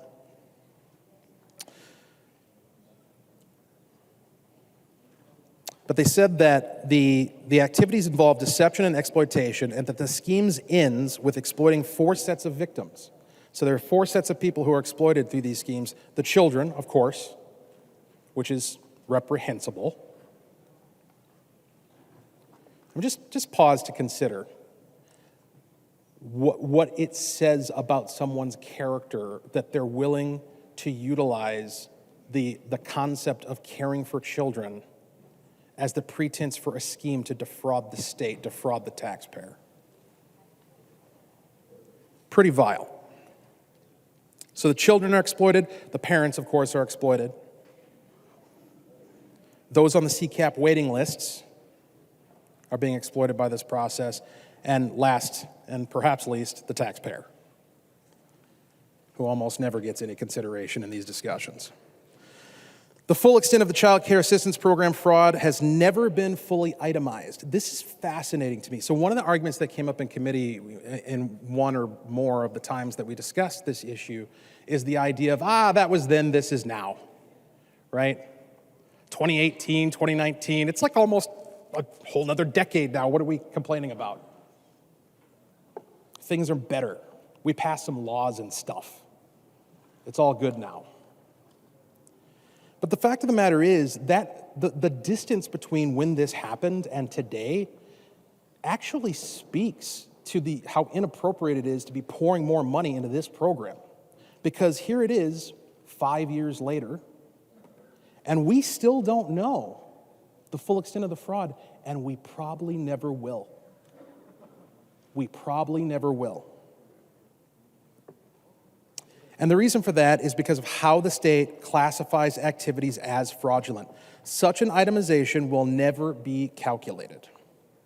Even the Inspector General conceded that this fog of uncertainty exists.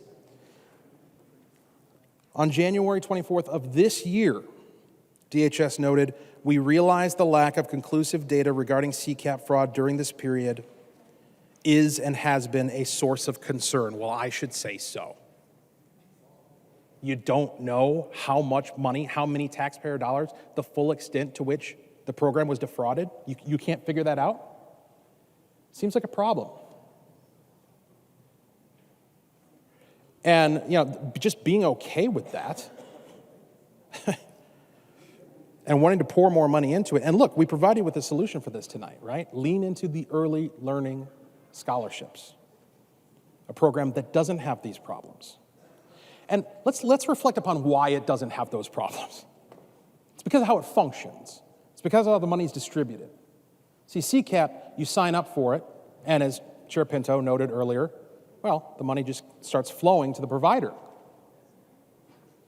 Whereas with the early learning scholarships, the money is in full control of the parent, and the parent gets to decide who it's going to.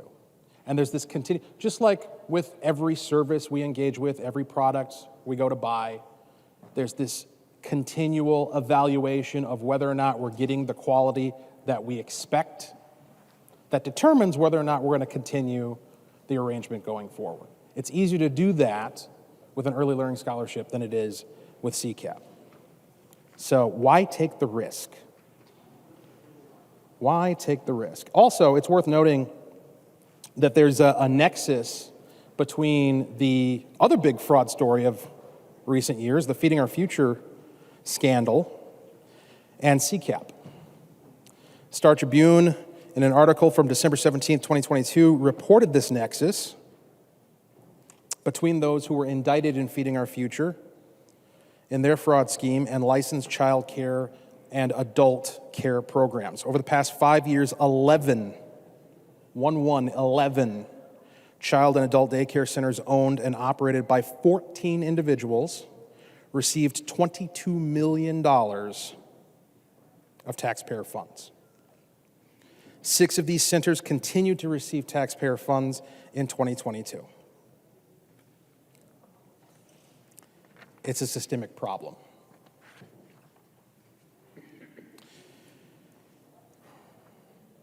And, as has been mentioned before, there's been efforts made and pointed to of, we've made changes, we've passed laws, we've looked at this, we've fixed it. That was then, this is now, we don't need to worry about it going forward. But even when assuring state lawmakers that the 2019 program integrity measures that were a response to the 2018 fraud were working to stem the tide of fraud, when that claim was made by the DHS Inspector General, there were still several ongoing investigations taking place at the same time, which is a little weird. It's reasonable to conclude that fraud likely continues with little abatement. While reform measures were put in place prior to the pandemic, efforts to curb fraud will continue to be hindered by a fundamental failure to acknowledge the scope of fraud. And what's meant by that is that, again, going back to how we define it, if you have this narrow definition that there has to be all of these different aspects that need to line up perfectly and be proven beyond a reasonable doubt in order for us to be able to point at it and say, that's fraud, then yeah, you're going to come up with a smaller number. But if you take the view of fraud that I think the average person on the street, the taxpayer, applies to the question, I think we would say that if I'm paying for something with the expectation that I'm going to receive it and then I don't, that's a pretty good definition of fraud. And applying that definition, we're talking about a much bigger problem that has been able to be officially designated, officially pointed to, and certainly recognized by the majority. So it's too soon to render a verdict that the fraud that plagued the CCAP program is a problem of the past. We should not be moving forward with pouring millions and millions of extra taxpayer dollars into a program that still has this fog of uncertainty hanging over it. And for that reason, members, I would ask for you to vote no. Thank you.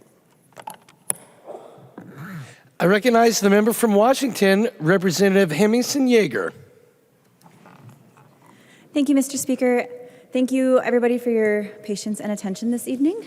I would just like to say thank you. In looking through this bill, I am proud of its holistic and its thoughtful approach.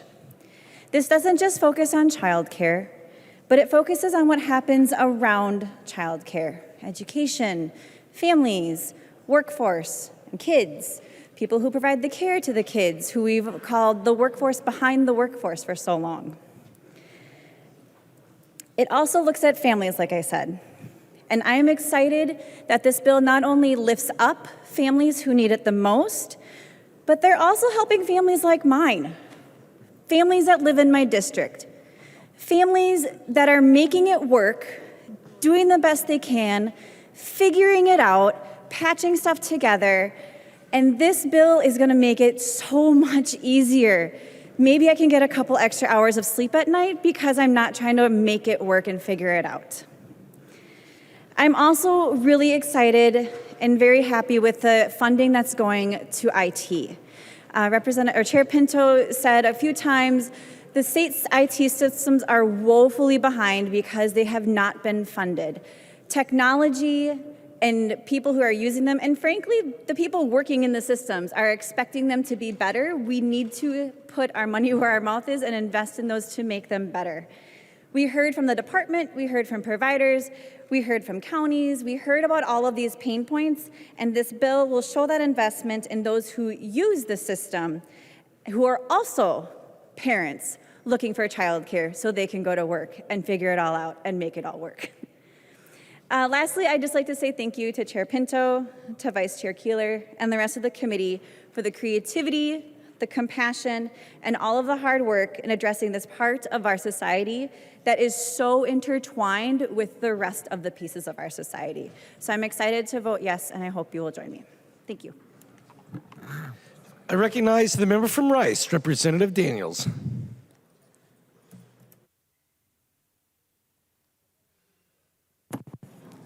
Thank you, Mr. Speaker and members. I'll make this short and sweet. I think that people like it. It's late at night, long week. First, I want to thanks to Chair Pinto. Your hard work in the Children and Families Committee was really enjoyable. We didn't agree all the time. In fact, there's a lot of times we didn't agree, but we always had a good, cordial discussion. It saddened me to say that my colleagues have hit it out of the park. All the issues that are still going on in CCAP fraud and feeding our future tied to that, the unfairness to family child care providers. So I'm just going to mention 4 of the points and sit down. The concerns I still have about the bill is this bill continues to fully fund fraud. This bill continues to jeopardize our family child care providers. This bill creates a pipeline of poverty. This bill will grow government without any plan to reduce waste or increase efficiencies. So the House Republicans would prefer to invest more into early learning scholarships and to empower the parents to choose where they want to bring their children. We need to shut down the fraud so that the money goes to help the families that need it and not to feed the fraud. Last, we need family child care providers at the center of our child care solution. And so many of our members have spoken to those issues, so I'm not going to reiterate them. Thank you, Mr. Speaker. Thank you, Chair Pinto. And I urge a no vote on House File 238. Thank you. I recognize the member from Clay, Representative Keeler. Thank you, Mr. Speaker. When I came to the legislature, there were a couple things that I was extremely passionate about doing. They're not the fancy, glamorous things for sure. I want to go back to a question that Representative Harder asked us at the beginning of egg. She said, "Did you eat today?" And all of us laughed and we said, yeah, we had steak on a stick. We even joked that as a vegan, we should have like a potato on a stick, right? Like, we kind of laughed about it. But the reality is, the answer to that question for many Minnesotans is no. And it's not just have you eaten today, it's did you eat yesterday? Do you know where you might eat tomorrow? And I said it when we passed the food shelves bill, that we all know what happens when we're hangry. And so one of the pieces in this bill that we've been really adamant that we continue to address is food insecurities. Again, from a school component, we know that when kids show up and they're hungry, they don't learn the best. We know that when you're trying to get ahead in life, it fuels your body. Scientifically, we know you need food to survive. So this bill does that. It does that from investing in our tribal nations and their needs to shelters or to capacity to be able to build food shelves and continue to fund them so that in the middle of a session we don't have to provide more funding. The next part of this we already heard about with the Pathway Home Act, but I really deeply believe that everybody deserves a place to call home. That doesn't have to be huge and fancy. My grandma used to say, we grew up in a really small town on the res, and she would say it just takes a little soap and water to have a nice home. But you have to have a roof and you have to have a door. You have to have something to know that you're safe. So what we've done is we've made historic investments. And I want to thank the House for passing the Pathway Home Act in a bipartisan way. It says to us that we know that for our kids to have a great start, they have to have a place to call home. The areas of the Pathway Home Act, to remind you, is we're making a large investment in shelter capital across the state. As you're a greater Minnesota member on this side of the aisle, I like to remind everybody here that we are a border-to-border community.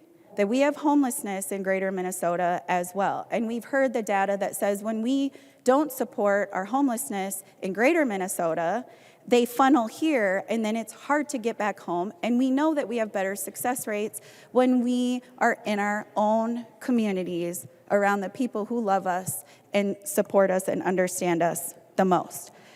For data, we do a point-in-time count. It is one day, and it's in January, and we know that it's the floor of how many youth we have homeless in one night. 4,872 youth in one night in Minnesota. 4,872 of our kids, at least, in Minnesota don't have a place to call home. We talk a lot about return on investment and taxpayer dollars and what that means, and I pointed this out because we had Dr. Foldis came in and talked to us about the return on investment when we invest in homelessness.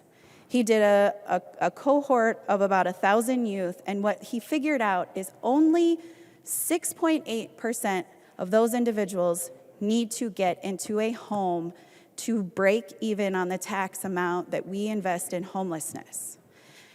So to me, it's a pretty good return on investment. If we invest in homelessness and give people a foundation, a place, an understanding, the skills and capacity to be homeowners, to be successful renters, it's actually really productive for the overall good of Minnesota. We invest in ESP, which is our emergency services. We invest in transitional housing, which helps offset the cost of rent and gives you the supports for 36 months so that we can help to make sure you find those boots from the boot store that you keep telling us we need to pull up. We invest in the Homeless Youth Act because, like I said, the youth is the future of Minnesota. One of the things that I like to talk about, but I hate to talk about, is our Safe Harbor initiative. This initiative supports our youth who are being sex trafficked. And I want to be really clear about the data here, because often the narrative in Minnesota says that the crimes happen in Minneapolis, St. Paul. And the data will tell you that all of our 9th and 11th graders get asked on the MCAs, which is happening right now, so we'll get new data. There is a question on there that asks about sex trafficking. And I want to tell you that this is absolutely happening in all of our communities.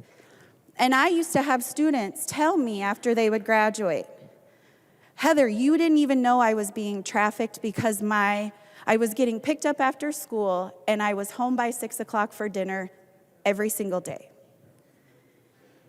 And they were being trafficked. When we break it down from a state standpoint, the state percent is 1.4% of our kids say yes, 9th and 11th graders. Northwest Minnesota, 2.1% of their kids say yes. So it's a border-to-border issue as well. So we invest in that. The other area of this is protecting our Indigenous children. You all know that we stood on the floor and we again collectively passed MIFPA, the Minnesota Indian Family Preservation Act, to make sure that we continue to protect the kids who look like me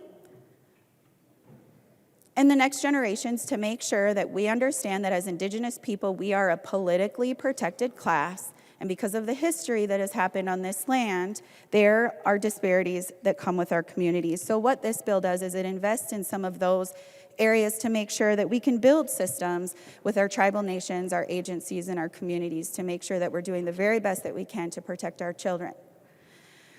So I want to say thank you to Chair Pinto for allowing me to step into spaces, to step up in conversations that are really difficult, to help educate our members on both sides of the aisle on the importance of investing in these three areas.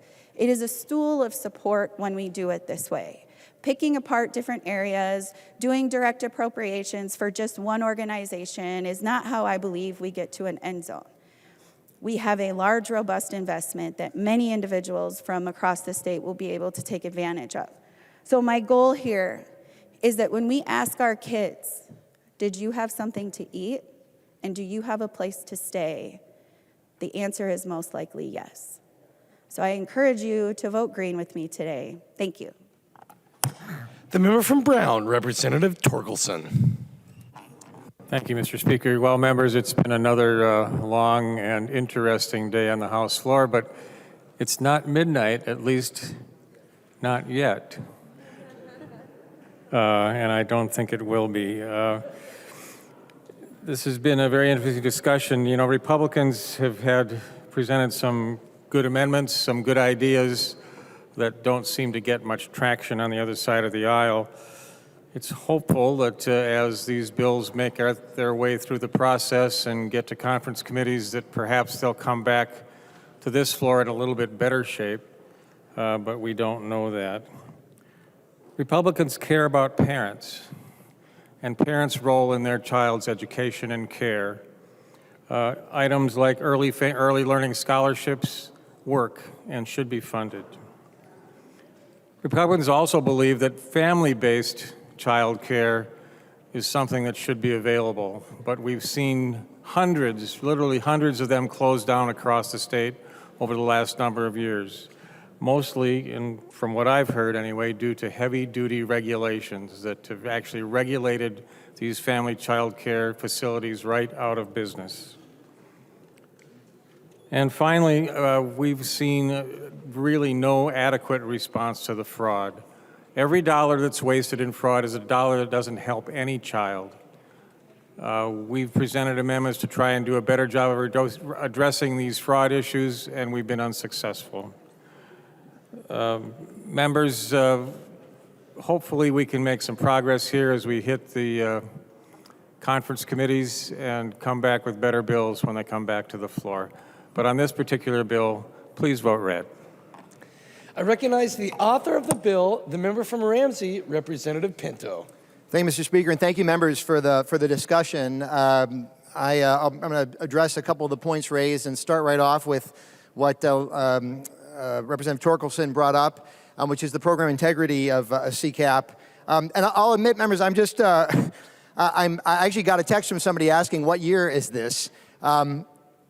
The OLA report that you keep referencing from 2019, there was a comment made by Representative Hudson about these investigators that had supposedly found all this stuff. This is from that OLA report talking about the challenges of these investigators. Various prosecutors told us sometimes these investigators you're talking about wanted them to charge individuals before there was enough evidence. These investigators, they sometimes come to them with only conclusory statements. If you read the OLA report, I don't think you're thinking these investigators are going to be the good source of information when it comes to CCAP program integrity. Now, here's what happened in 2019, and I know some of us were not here at that point. We passed a whole bunch of reforms. And when I say we, I guess I'm just at this point, I'll say this really came out of our DFL House. We had to do a lot of negotiating with the Senate, with the other body, controlled by the other party at that point. And you're going to see a handout, one page, two-sided, that lists a whole bunch of reforms since then. We had a hearing in my committee, February of 2020, the first hearing, in fact, that year. Bipartisan support. Folks, very impressed with that. That was years ago. Years ago. And many of these changes. And then, since then, we made a whole bunch more changes. What is in this budget? The same thing that is in every single budget bill we have. The financial oversight provisions for the initial part if somebody's going to be receiving some sort of grant, which actually I suppose technically doesn't involve CCAP, but could involve some other areas. But also we have provisions in here so that if you're found to have committed fraud in one part of state government, you can get cut off in another part of state government. You may remember there's the issue with the program referenced in the education area involving food.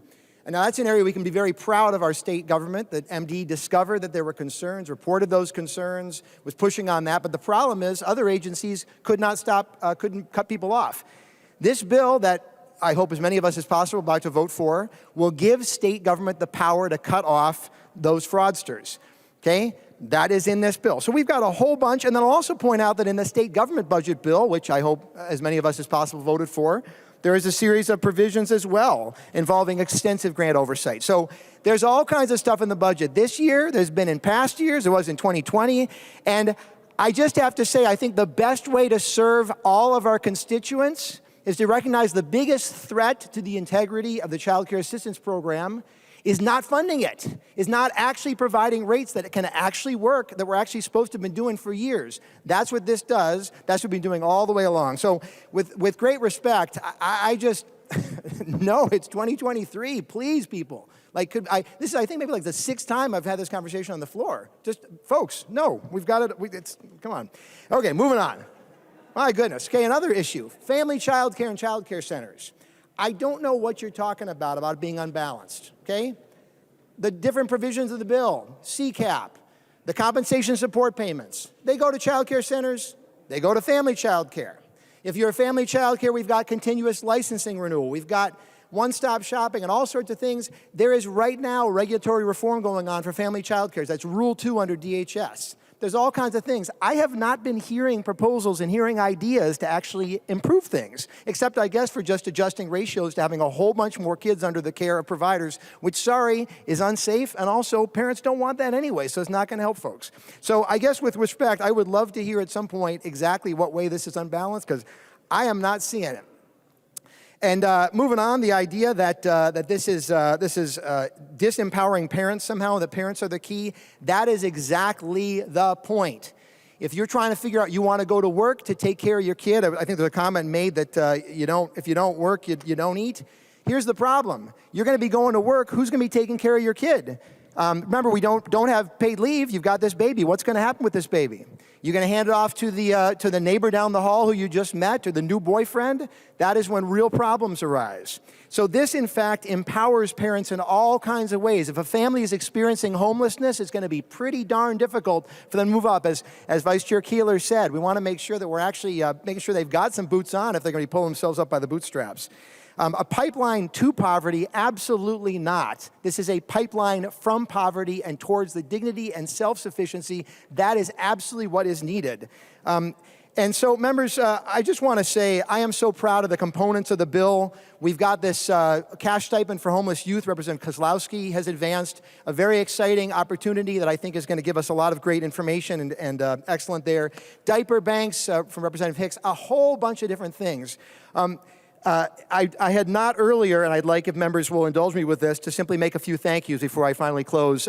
My committee administrator, Coley Colburn, has been a right-hand partner. I'd worked with her for many years ago, and when I heard she was going to be my CA, I was just so excited. First-time committee legislative administrator, Zara Khan, our terrific pages, which of course I'm blanking on your names. I have it right in front of me. Chris and Sarah, yes, Chris and Sarah, thank you. It's late at night for all of us. I want to thank our partisan staff, Molly Peterson and Jody Withers. They are consummate professionals on behalf of both of our caucuses, and they do excellent work. Our nonpartisan staff, we're so lucky to have Danielle Ponelli, Sarah Sunderman, Annie Mock leading the way. And Annie Mock, I have to say, her skill is matched only by her good cheer, her constant good cheer. I'm so grateful for her work. Doug Berg and Solveig Beckel, our House fiscal staff, they do incredible work too. I'm grateful to Vice Chair Keeler for her partnership. It has been an honor to work with you and to fight fiercely together on behalf of the kids and families of Minnesota. Lee Daniels, to you, to the members of the committee. Members, I have figured out in the course of this work, Vice Chair Keeler and other members of the committee have been so helpful with this, that getting kids off to a great start is a holistic thing to do, right? It's multidimensional. It means learning development in the earliest years. It means stability. It means economic supports. It means all those things. When we make those investments, when we do that, we all benefit. That has been the Minnesota promise. I challenge the points made about taxes and spending. No. This has been how Minnesota has worked. We invest in people and it pays off. It makes all of us better off. It also makes all of us richer, because as people have great starts in life, guess what? They found companies, they make inventions, they do all kinds of things that make all of us better off. That's what this is about. Please, members, vote green. Thank you. I recognize the member from Hennepin, the Majority Leader, Representative Long. Thank you, Mr. Speaker. Members, last night in this chamber, our governor shared an inspirational vision to make Minnesota the best state in the nation for children and families. The House majority shares that vision, and that's the work that we're doing this session. We know that Minnesota is in the midst of a child care crisis. Many families pay more for child care than they pay on their mortgage, and the average cost of child care in Minnesota is higher than tuition at the University of Minnesota. And we're asking families to pay this when they haven't had the opportunity to spend much of their working lives saving for those costs. We also know that Minnesota's rates are higher than many in the country, second highest in the country on average. And as a result, we have a lot of Minnesotans who cannot participate in our workforce because they can't afford childcare. It is the #1 reason folks give for not being able to return to the work after the pandemic. This is the reason that we are having a workforce shortage in the state. We know that childcare providers are also paid absurd wages, far below what they deserve. And I may not have the depth of knowledge that Chair Pinto does on this particular issue, but I do have one thing, which is a preschooler who has amazing childcare providers, amazing teachers who she loves with all her heart, would do anything for, runs and gives them a big hug every single morning when we go into that center. And they could probably make more working fast food than they do in that center. We need to value our child care providers and make sure they are paid a wage that reflects the value of their labor. We know we have massive needs throughout the state. We know that our businesses and employers have testified at the Capitol that they need these funds to be able to hire workers. This is a bold investment in our children, our families, and our economies. It will help to ensure that all Minnesotans have the opportunity to succeed. I want to thank Chair Pinto and the members of his committee for working tirelessly on behalf of our little ones in this state. Please vote green. The clerk will take the roll on House File 238.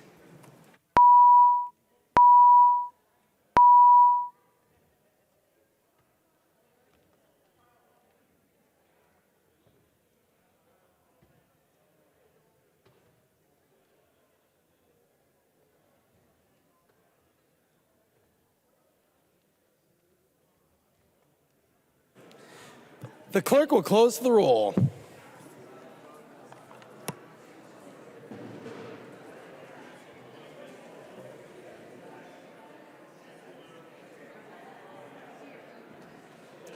There being 70 ayes and 60 nays, the bill is passed.